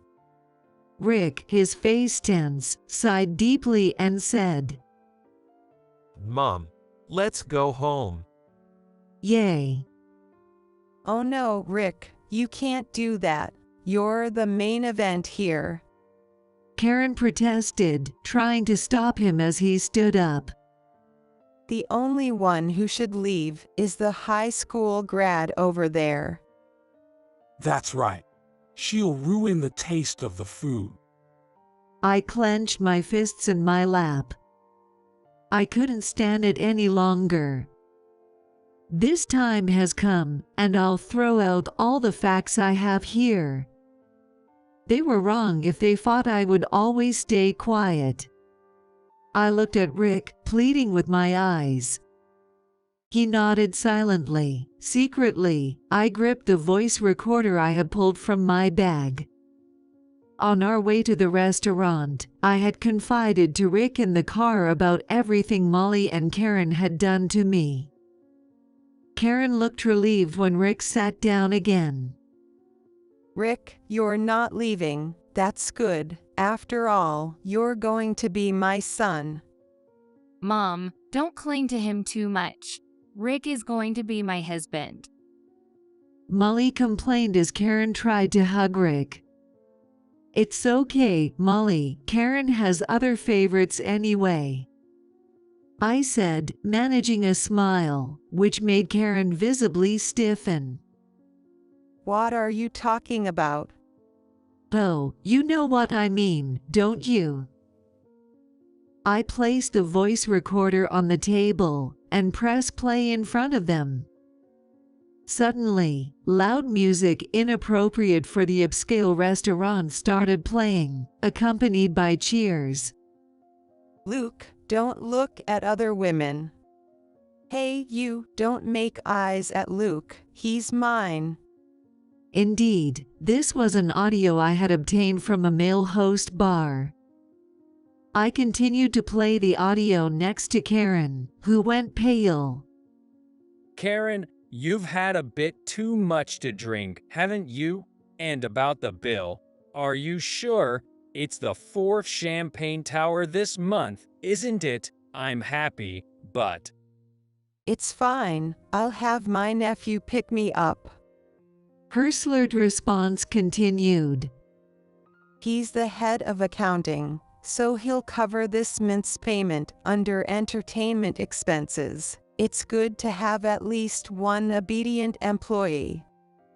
Even if she was drunk, the carelessness of discussing such matters publicly was staggering. Does obsession with a host cloud judgment this much? For your birthday next month, I'll buy you an Italian suit and a Swiss luxury watch. So, we should go on another date outside the bar. Karen's sugary speech was sickening. Luke, the host, sounded puzzled. I don't mind the date, but you've been giving me gifts almost every week. Are you sure that's okay? Don't worry about it, my Luke.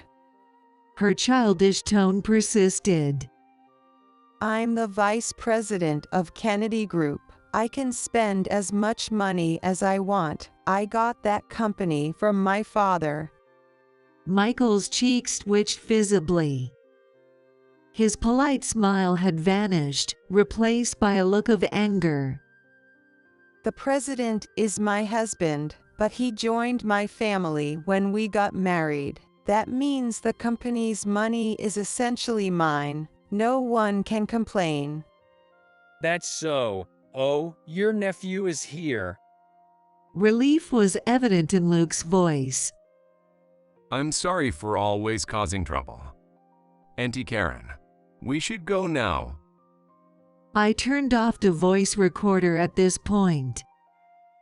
What the hell is this? Michael asked in a low, angry voice. You've been going to the male host bar at 60. You're a disgrace. I'm only 58. A little fun should be fine. Karen snapped back immediately. And why do you have such a recording? Karen turned her anger toward me, but Rick responded calmly. Luke is the son of a mother's acquaintance. What? Karen's eyes widened. I heard from an acquaintance before. They mentioned a problematic older customer who demanded returns for gifts. It was hard to say no. Recently, I learned it was Molly's mom, so I asked Luke to record their conversations. I was planning to let Molly hear them to persuade her to stop visiting. Michael's face turned crimson up to his neck, furiously berating Karen. If the media catches wind of this, we'll be a laughing stock. Think about your age for once. Then Karen twisted her lips into a sneer. You think I don't know? You do as you please, too. What? Michael's cheeks contorted in anger. Don't act dumb. You're buying an apartment for a hostess and covering her living expenses, right? Karen pulled out her phone, and not just Michael and Molly, but Rick and I also peered in. Your husband wants to divorce you and remarry me. What should I do? The screen displayed a provocative message along with a photo of a man and woman lying together in bed. When I had it checked, you're pretending to work but spending half the week at that apartment, right? And lying about playing golf on weekends to go on trips with this woman. Don't joke around. She hurled her phone into a corner of the room, shouting, What a cocky bar girl. If you have money to play around with, you should give me more. Who do you think got you to where you are now? You're always so noisy. Michael bellowed back. You keep mocking me for being a son-in-law. It's not thanks to you. It's your father who's the significant figure. Just because you were born into money doesn't mean you can strut around. It's disgraceful. The noise was likely audible outside the room. A waitress peered in through a slightly open door, quickly withdrew. Perhaps deciding it was better not to escalate the disturbance. The 4 premium steaks on the table cooled down. Sorry, Rick. Molly said, shoulders slumped as her parents argued. My parents are like this, but my feelings for you are real. She gently took Rick's hand, looked up at him with moist eyes, and pleaded in a sweet voice. Please, marry me. Rick smiled wryly, looking troubled, and replied, Well, I'm sorry, but I refuse. Molly's eyes widened in disbelief. Why? Well, because you don't really love me, do you? Rick wore a self-deprecating smile. No, Rick. Do you want me to say I love you in front of everyone? Oh, you're so cute. Rick firmly told her. You were flirting with 10, no, 20 younger co-workers from different departments, right? I don't know about that. As Molly's complexion changed, Rick played a recording from his phone. Both parents momentarily paused their argument to watch the unfolding drama. Yes, during overtime. Molly kept persistently approaching me. She confessed, but when I said I had a girlfriend, she snapped back. She said, I'm the better woman, choose me. She invited me on an overnight trip. You're engaged to Rick, right? I asked, and she said, a little cheating is fine. She yelled at me.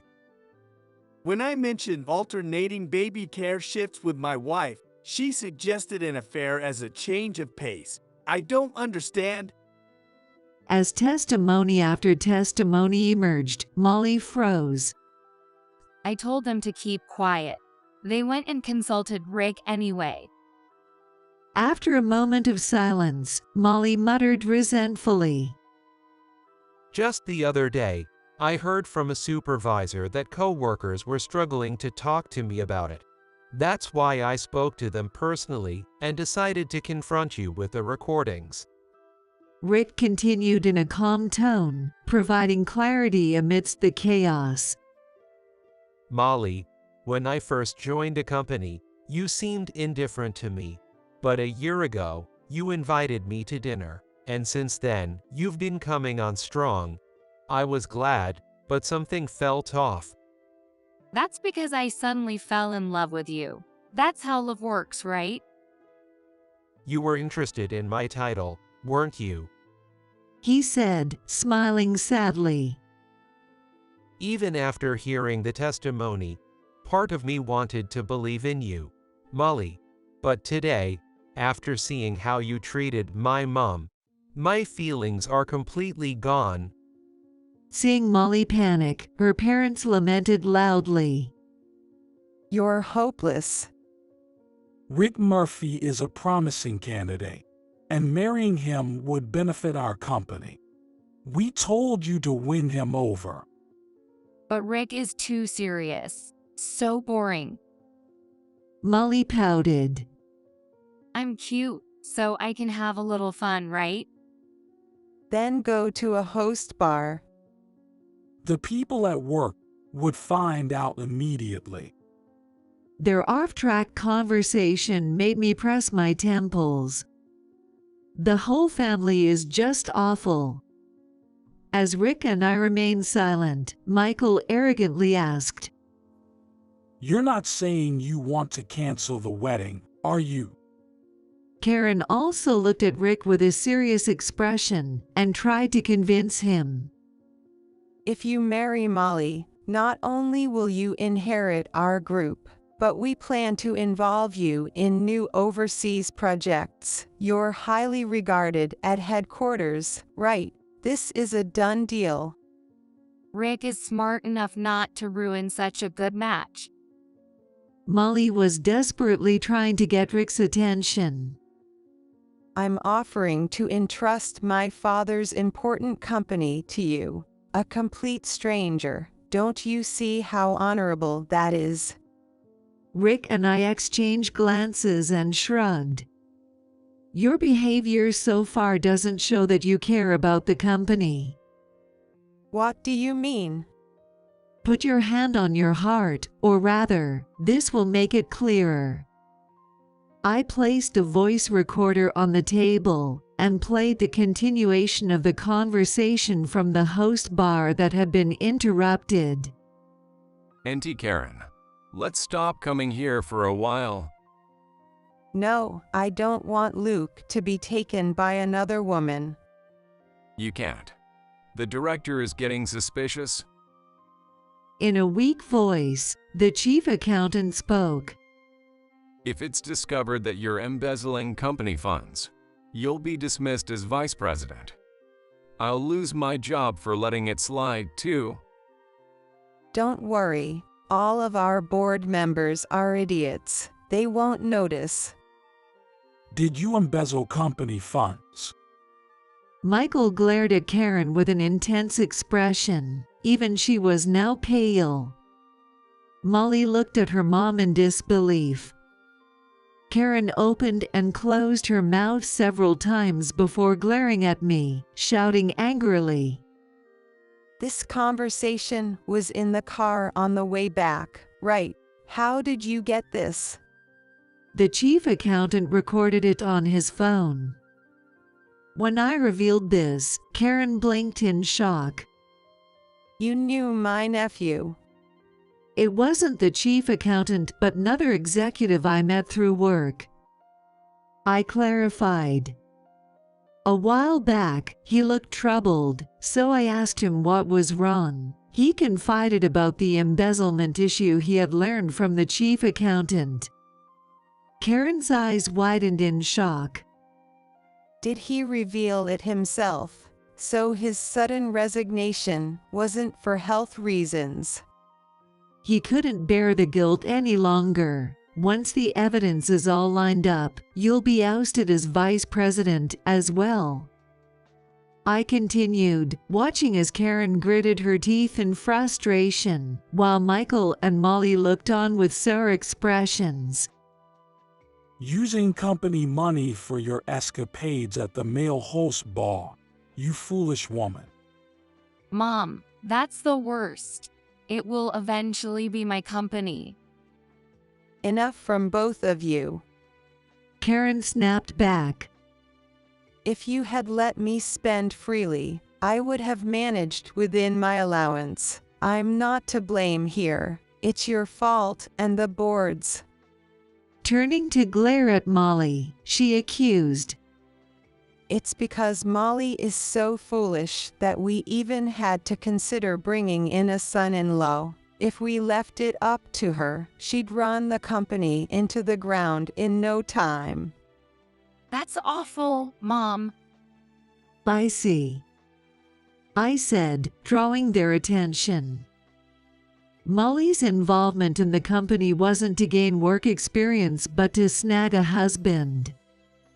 And what's wrong with that? A low-educated, poor person like you wouldn't understand our struggles. I replied with a smile. Well, I wouldn't know about that. Things will probably get a lot tougher for you, but do try your best. I imagine the company will collapse now that I've pulled out. Oh, how dare you act all high and mighty? Who do you think you are? Karen exploded in anger. Don't worry about us. We have renowned investors backing us. Rick then spoke to me softly. When you took over the company from the previous generation, my mom wondered if the second generation would be okay. She decided to watch over things. That's right. I thought we'd see how things went, but it didn't even last 10 years. Looking over at Molly and her parents, I stated firmly, "Today's meeting was the last straw. I'm pulling out." What are you talking about? It's about my mom's work. You interrupted me during the family introduction, so I couldn't talk about it. The in-laws gasped, sharing a look of disbelief. Impossible. A high school grad, a poor person, couldn't possibly manage a career that requires intellect. Too bad for you. I didn't go to college, but I paved my own way with the efforts I made afterward. I said sharply. I saved up money from part-time jobs to study asset management. Now, I also create content about financial management and have published manuals. I operate under a channel name, so except for my subscribers, no one knows my face. As I showed them my mobile videos, Molly and her parents stared at my face as if seeing it for the first time. It can't be true. You've ridiculed me enough, but I've been living a far more decent life than any of you. As I smiled, the three of them shrank back, their faces filled with embarrassment. Let's go home, Rick. Wait. Molly called out, stopping us. Her parents quickly seized the opportunity to apologize. We truly regret our many inappropriate comments. Rick, please reconsider. Molly pleaded, clinging to Rick's arm with a desperate sweetness in her voice. I'll even break it off with the person I'm currently seeing on the side. Please. You're cheating on me. Rick half laughed, clearly unmoved by Molly's display of affection. Her parents joined in her plea. Please give us another chance to make things right. Let's have another meeting. I refuse. Rick stated coldly. I won't demand any compensation for this broken engagement. But let's not meet again. Please don't even speak to me at work. But Suddenly, Karen stood up, her face contorted with fury as she berated Rick. How dare you, the son of a poor man, refuse an engagement like it's beneath you? You should be grateful for the attention. Hey, stop. Michael tried to intervene, but Karen brushed him off, raising her voice even louder. Being married to my daughter would elevate you. You could have been the manager of our main store and contributed to our company. Please stop it. Mom, that's enough. A waitress approached amid the commotion, her expression grim. Please, could you keep it down? You're disturbing the other customers. How dare you speak to me like that? Who do you think you are to order me around? Karen shouted back at the waitress, who quickly retreated. As we tried to calm Karen, police officers arrived. You're under arrest for causing a disturbance. What? I haven't done anything. Other customers complained that it was too noisy. 2 policemen seized a violent Karen and took her out of the crowded store and to a police car. Michael and Molly went to the police station for questioning while we left the restaurant, apologizing to the staff for the unpleasant scene. Karen was only reprimanded by the restaurant due to it being her first offense. However, the incident was widely reported online, exposing her embezzlement and extravagant spending at host bars. The resultant public backlash led to a significant drop in customers, forcing many of the company's restaurants to close. 6 months later, the company declared bankruptcy. Currently, Michael and his relatives are scrambling to secure funds for a potential recovery. Karen has lost trust among her family and faced a divorce from Michael. Although she received half of their assets, she had to use them to repay the embezzled funds, leaving her without any disposable income. Forbidden from visiting host bars and unable to maintain her lavish lifestyle, Karen has aged significantly. She now lives with Molly in an apartment, and their relationship has deteriorated into constant quarrels. Molly, after being reprimanded by her boss for aggressively pursuing multiple colleagues, submitted her resignation. Struggling to find a steady job, her reputation often precedes her, making it difficult to maintain employment. Rick, meanwhile, has moved on from the ordeal. Valued by his superiors and beloved by colleagues, he's thriving in his career, taking on significant projects and progressing well on his professional path. As a mother, my primary concern is for Rick's well-being. I hope he takes care not to overwork himself. Now, I optimistically wait for the day when Rick introduces a genuinely kind and beautiful young woman, both inside and out, to me. Make up for my late wife and son by making you happy. I almost blurted out, "Huh? Whose wife and son is he talking about?" As I listened more closely, Ted said something even more shocking.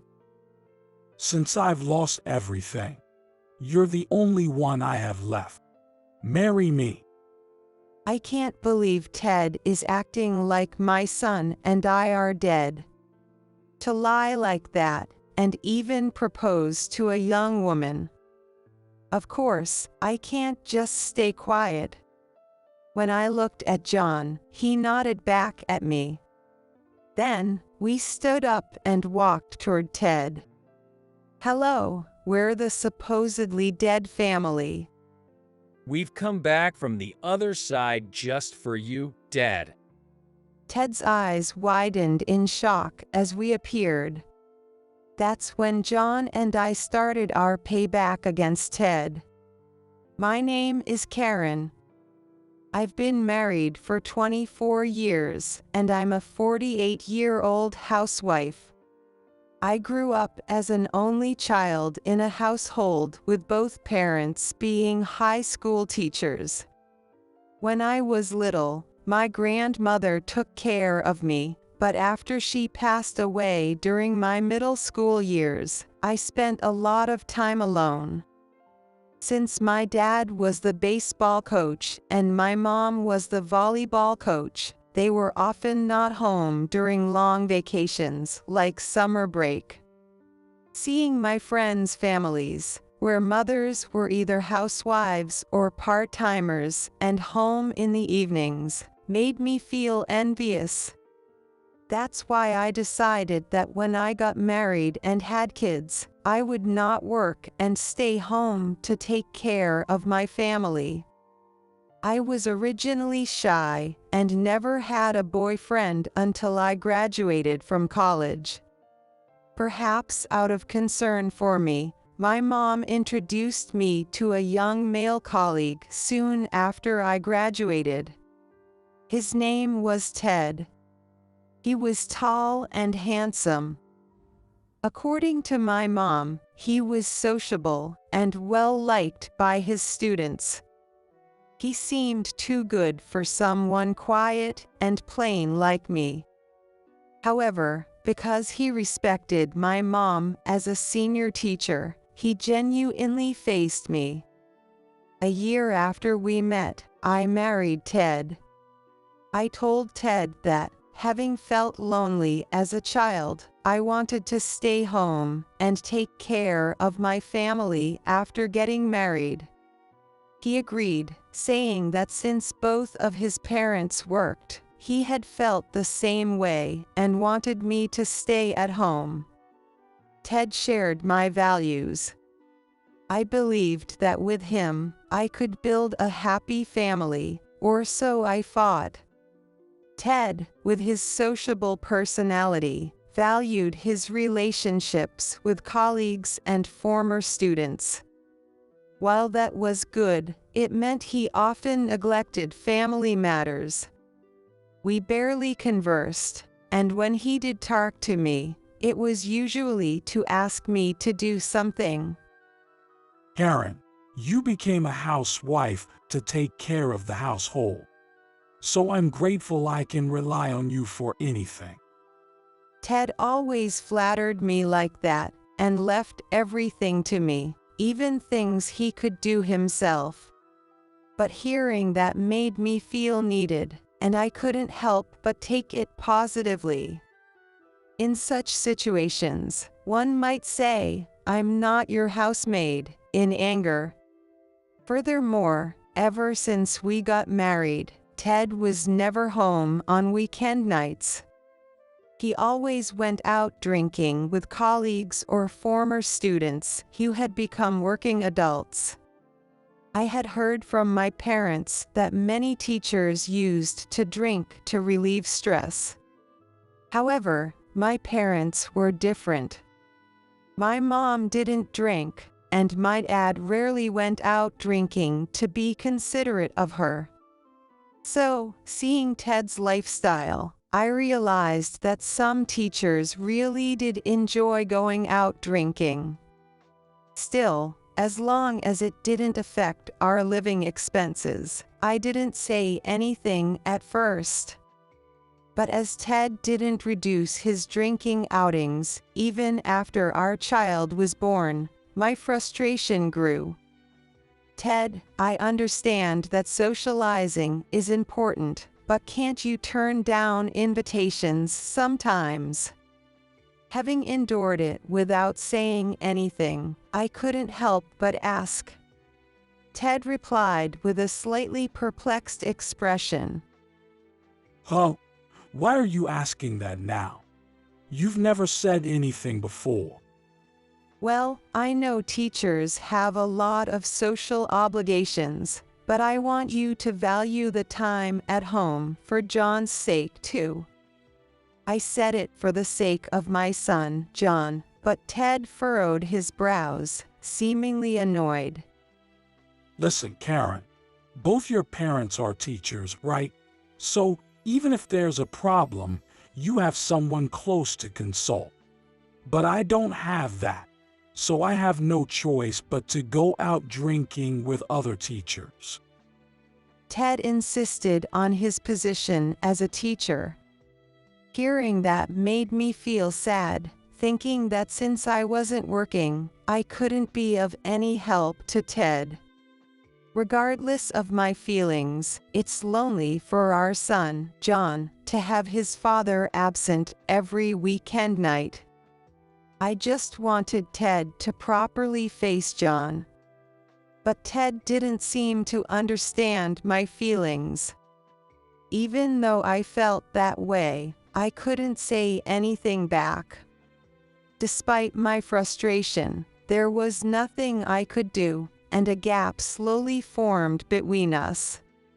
That said, there were still some enjoyable moments in our current life. Ted, being popular with his students, often had former students who had already graduated and become working adults visit our home. Especially in the past 5 or 6 years, two former students, who were class mood makers, started visiting frequently. Their names were Eddie and Richard.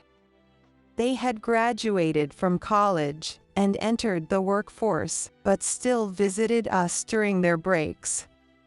Thanks to them, Ted's weekend drinking outings had decreased over the years. John, being a senior in college, had become good friends with these two, given their close ages. I also felt happy whenever these cheerful and kind young men visited our home. They always brought cakes for me whenever they visited. Today, too, they came over with cakes during their day off. However, Ted had been out since morning. Eddie, Richard, I'm sorry. My husband left last night and hasn't come back yet. As I greeted them, they looked at me somewhat awkwardly. They might have felt sorry for coming over when Ted wasn't home. No, we should be the ones apologizing for intruding when he isn't home. But, is John here?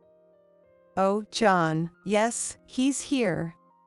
Hearing this, John came out of his room.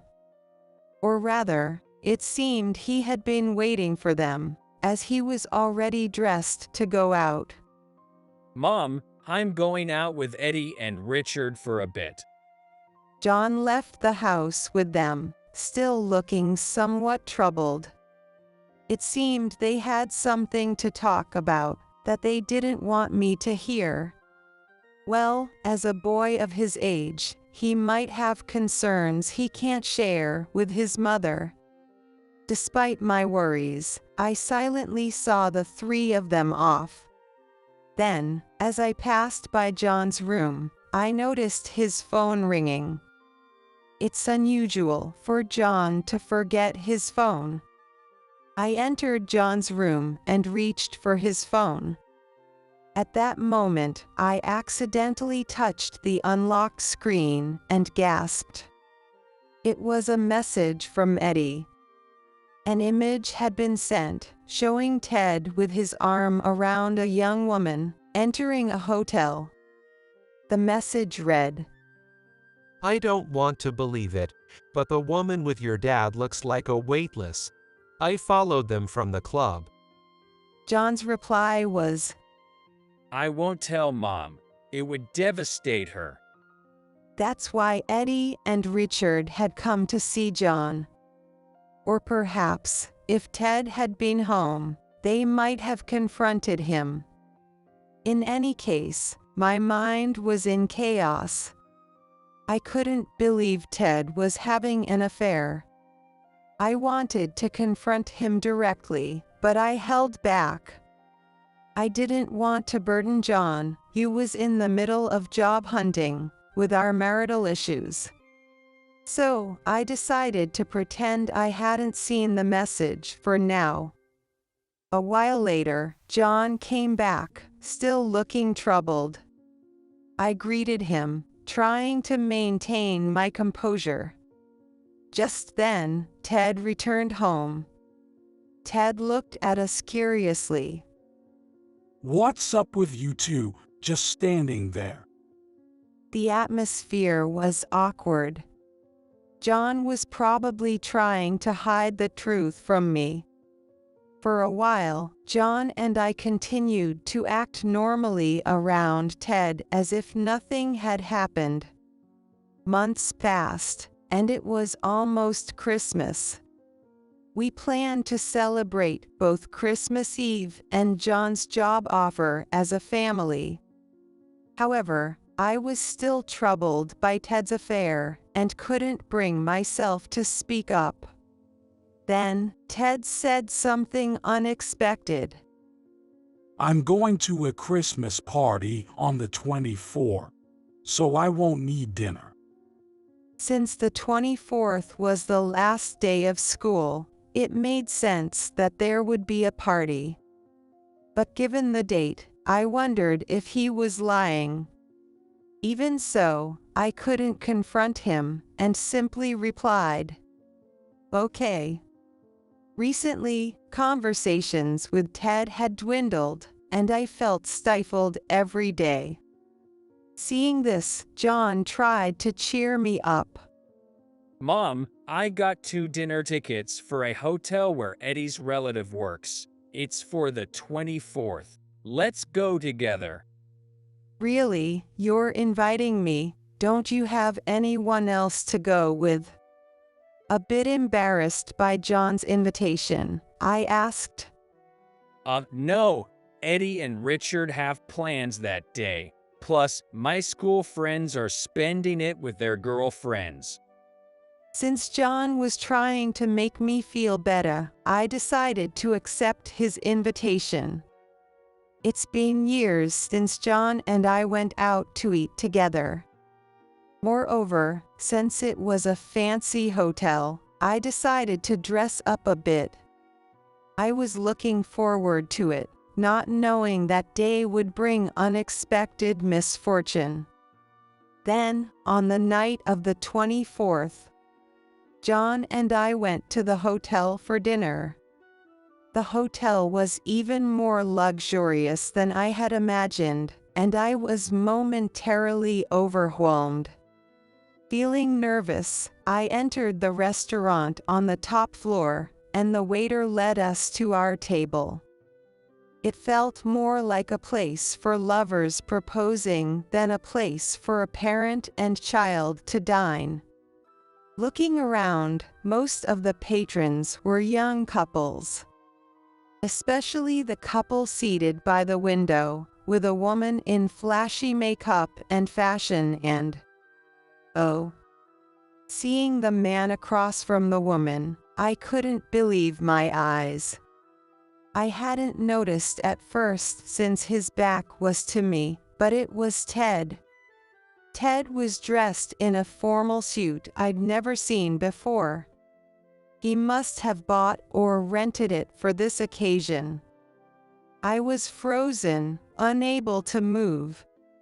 John probably hadn't noticed Ted yet, so I tried to remain calm. But since our tables were close, I could clearly hear Ted's voice. To make up for my late wife and son, I will make you happy. I almost blurted out, "Huh? Whose wife and son is he talking about?" As I listened more closely, Ted said something even more shocking. Since I've lost everything, you're the only one I have left. Marry me. Is it really okay with someone like me?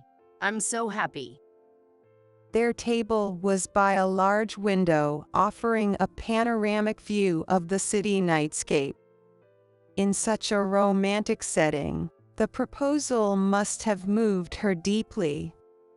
John, sitting across from me, seemed to recognize his father's voice and started to turn around. "John, wait a minute." I hastily stopped John, trying to prevent him from seeing Ted's face. But John had already realized that the man proposing to a strange woman was his father. John and I listened in silence.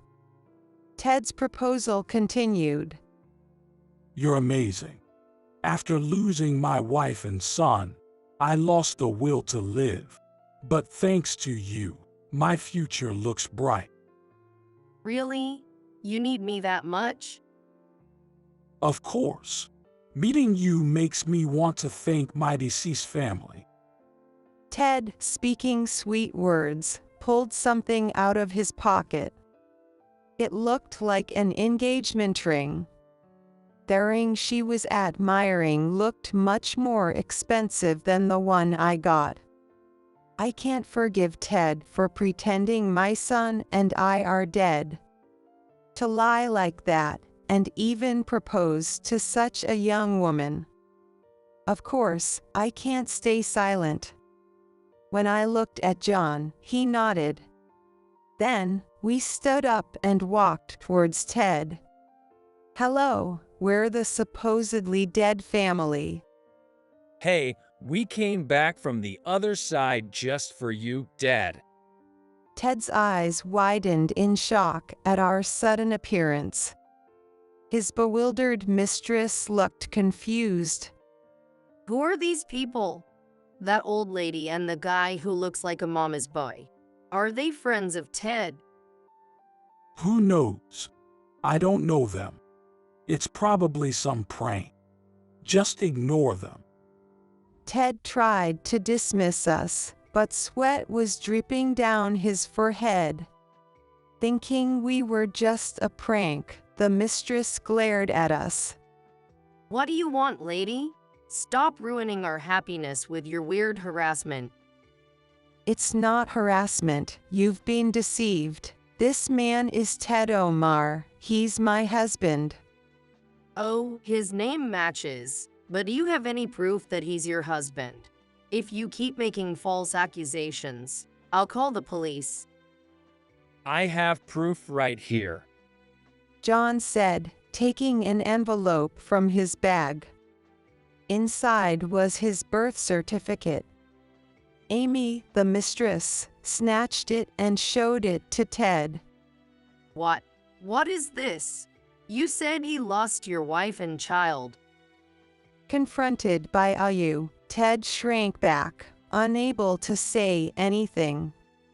I wondered why John had prepared such a thing. Seeing my puzzled look, John seemed to understand my question.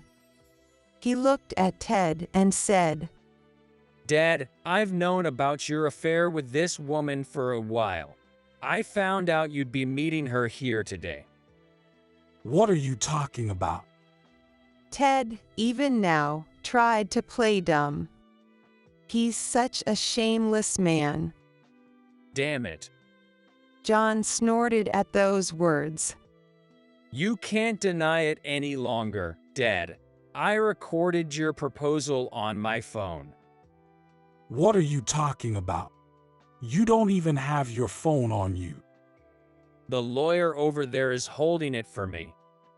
When John pointed to the other table, I saw a man in his 50s sitting with Richard. Moreover, Eddie emerged from the back of the restaurant. It seemed they had planned this confrontation to expose Ted's affair. I was surprised that John had orchestrated everything. The man sitting with Richard approached us and bowed slightly. Hello, I'm Richard's father. Mr. Omar has always been helpful to my son. Oh, you're Richard's father. It's been a while. No, this is our first meeting. My wife has handled everything regarding our son's school, to my shame. By the way, are you here with your family for dinner? Ted seemed puzzled about why Richard and his father were at such a place. Then Richard spoke up from beside his father. Mr. Omar, actually, I asked my dad to look into something. He's a lawyer, and when I told him about the situation, he investigated you. He found out you'd be here today with your mistress. Ted showed a look of shock upon hearing that Richard's father was a lawyer and had investigated him. Obviously, Ted was surprised because he had something to hide. I also hadn't expected them to involve a lawyer. Ted glared at me with sharp eyes. Aaron, what is the meaning of this? I don't know. I had no idea. Dad, Mom had nothing to do with this. It was all our doing. Ted's eyes widened even more, stunned by John's words. I, too, wondered why John had gone to such lengths.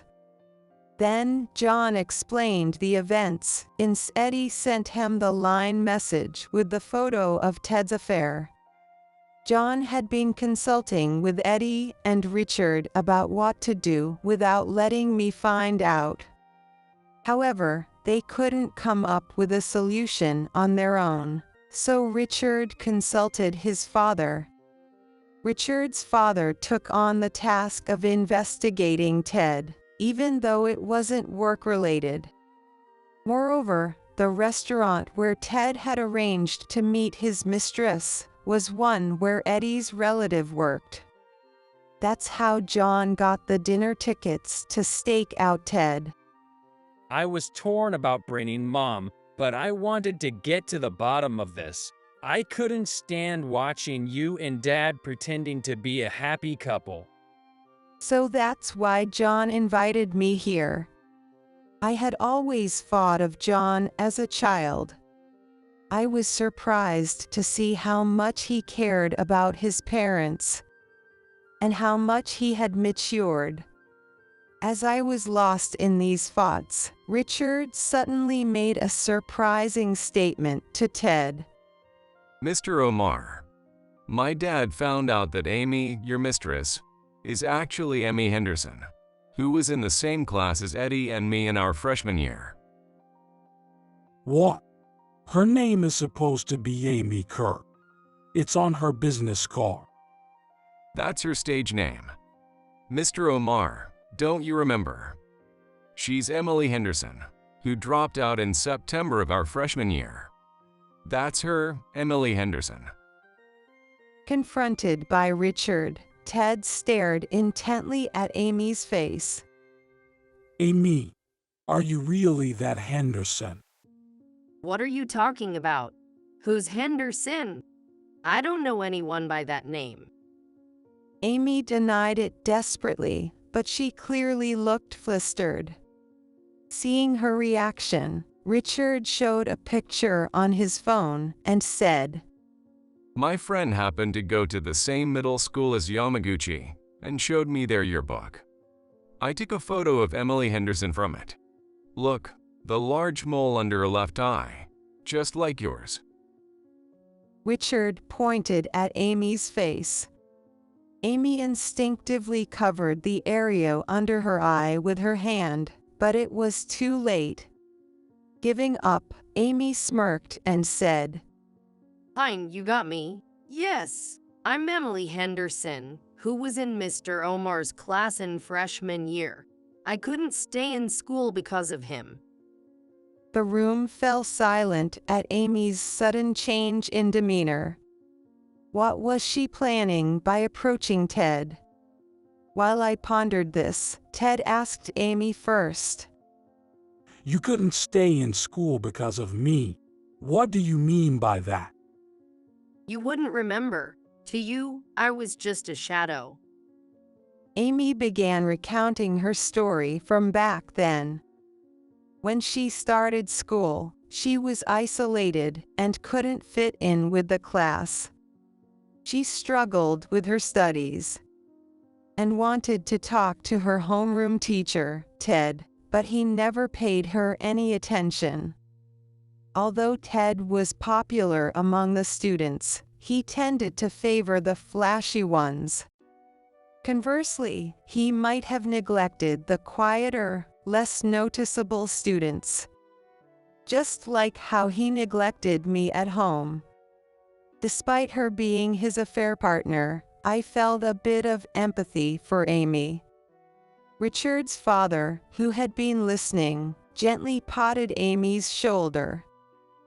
I understand your pain, but why did you decide to date Mr. Omar without revealing your true identity? With tears in her eyes, Amy replied, I wanted revenge. I wanted to ruin his family by making him cheat. By chance, he came to my club as a customer, so I made sure he would pick up on me. I thought if his wife found out he was cheating with me, she'd divorce him.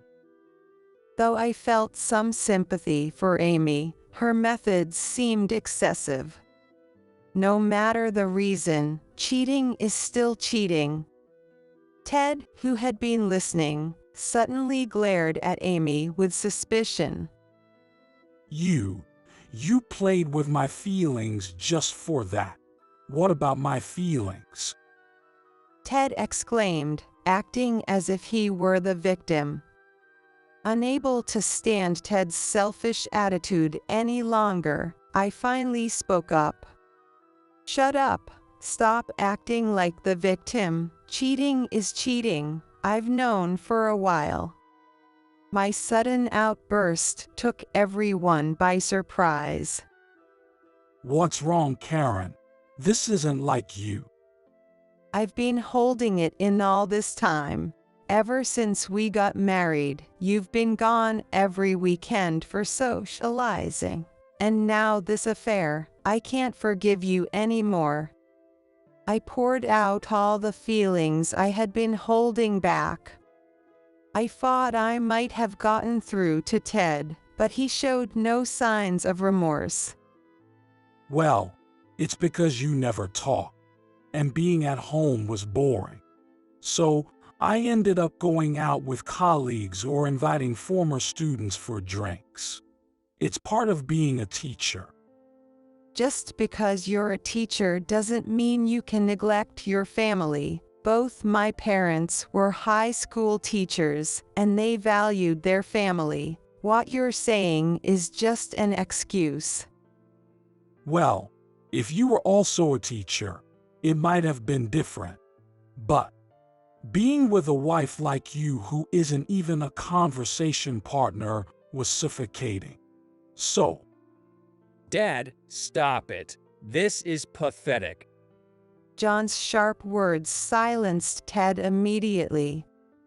Richard's father, who had been watching the whole scene, tried to calm Ted down. I've heard from my son and my late wife that you're a good teacher. However, family is irreplaceable. I lost my wife 2 years ago, but you have such a wonderful wife. Please, from now on, consider the importance of facing your family. No, that's not necessary, Ted. Let's separate. I've already talked to my parents. They said I can return home anytime. I felt bad for interrupting Richard's father, but I needed to be clear about my feelings. Ted looked panicked. what? Then what happens to me? Sure, I wanted to separate, but I was deceived by the person I planned to remarry.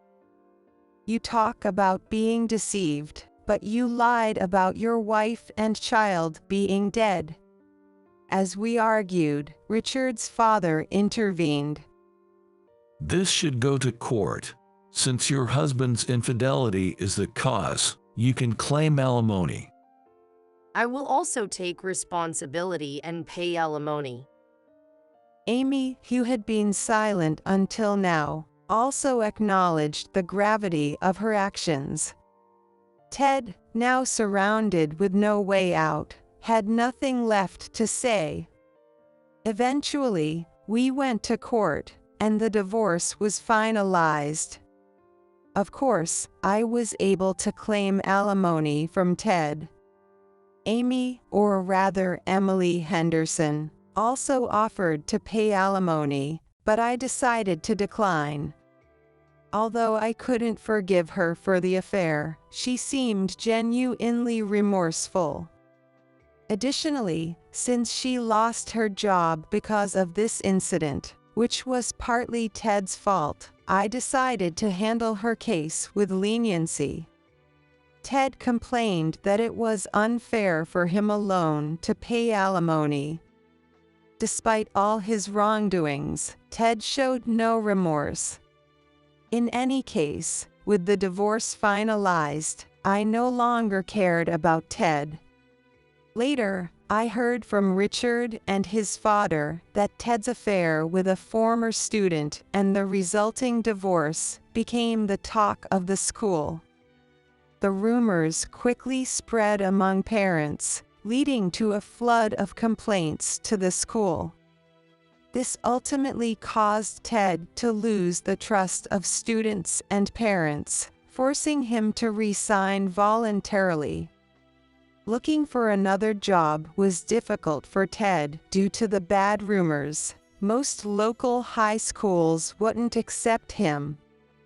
the only place that would take him was a remote branch school in the mountains. But Ted, who had always enjoyed being the center of attention, refused, saying he didn't want to be in such a deserted place. Unable to find a new job and falling behind on his rent, the landlord eventually told Ted to leave. Ted, with nowhere else to go, tried to move in with Eddie, who lived alone. Mr. Omar, please don't ruin the image I had of you as a respected teacher. You're really uncool right now. With those words, Ted was quickly turned away. Now, no one knows where Ted has gone. After the divorce, I returned to my parents' house. John soon moved out to live on his own after starting his job, and he's now fully independent. My parents were a bit sad that John didn't stay with them. But I'll be leaving my parents' house soon as well. Since the divorce, I've grown close to Richard's father, and we're getting married. Although he's busy with his work as a lawyer, he cherishes the time we spend together. Therefore, I don't think I'll be feeling lonely anymore. John is very happy for me and has started calling Richard brother. I feel like my life so far has been filled with enduring hardships. But I'm ready to graduate from just enduring. Although I haven't worked much before, I decided to start something new and became a clerk at my new husband's office. Initially, it was challenging to get used to the job, but my husband and the staff are kind and teach me patiently. I'm very happy being with someone I love both at work and at home. Now, I find that life has become enjoyable. Yes, this is the start of a new chapter in my life.